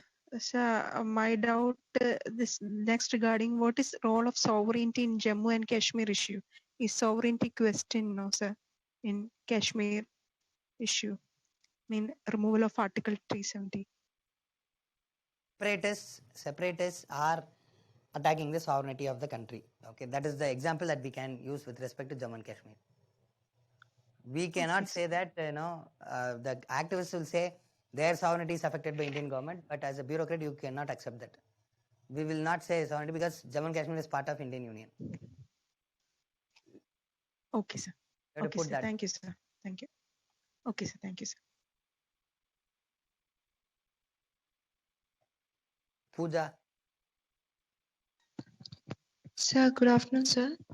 Sir, what if a question is asked that what is the difference in socialistic principles of India, China, and US? How shall we answer that? Socialistic principles of India and China can be compared. USA, they will not ask because they are not socialistic country. They are not propounding that. They are not adding that word. China and India claims to be socialistic, so they may ask a comparison. In case of India, it's a democratic socialism where elections are there, multiple political parties are there. Whereas in China, only one party, there is no competitive elections. And moreover, fundamental rights is there in India, there is no fundamental rights. However, both countries have accepted market principle, that is capitalistic mode of economy. Their goals is only socialistic, but method both India as well as China is by method they are capitalist. Okay. So you said that this is the way, the structure that you have given us, the way of writing for GS2. What can we adopt? What structure can we adopt for other GS1 and 3?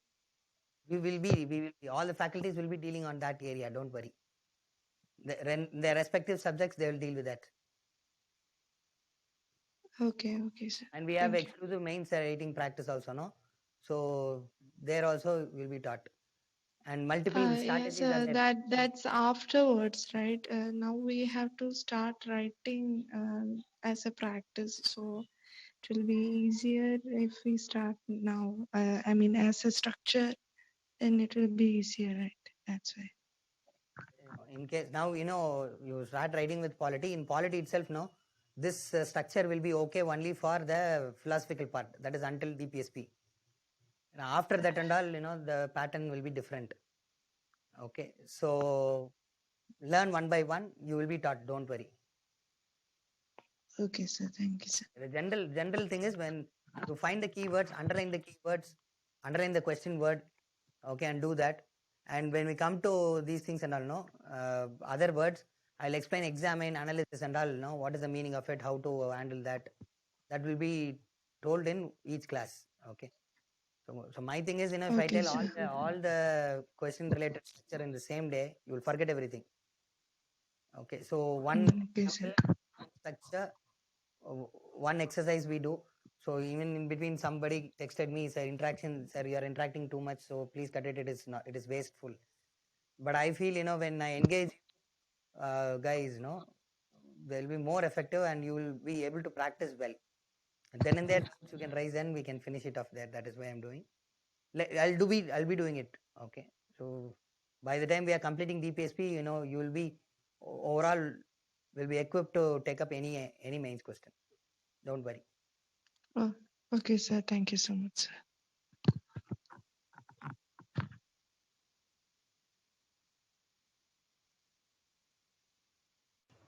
Ravi Shankar. Hello, sir. Hello, sir. Jai Can you hear Shankar. me, sir? Yes, yes. Yes, sir. Sir, I just want to know how to conclude an answer, sir. Since you told the way the other points, you didn't stress much on the conclusion part, sir. I just want to know how to conclude an answer, sir. Conclusion should involve a strong point, while substantiating everything. Okay. And you should use the keywords. For example, if they're asking sovereignty, whether the concept is relevant, you can write, despite of some of the influences from the Western world and the international organization. Okay. The final decision making is with the government of India, and hence sovereignty is more relevant. So use the words and conclude. Okay. While in substantial Okay, part, sir. you will just give the points. Here in conclusion, if you have a quote or something like that, or if you have some political leader giving a statement regarding that, you can include that. Okay. So Okay, that will sir. come by answer writing practice only. Okay, sir. Okay, sir. That's it, sir. Thank you, sir. Arvind, thank you. Thank you very much.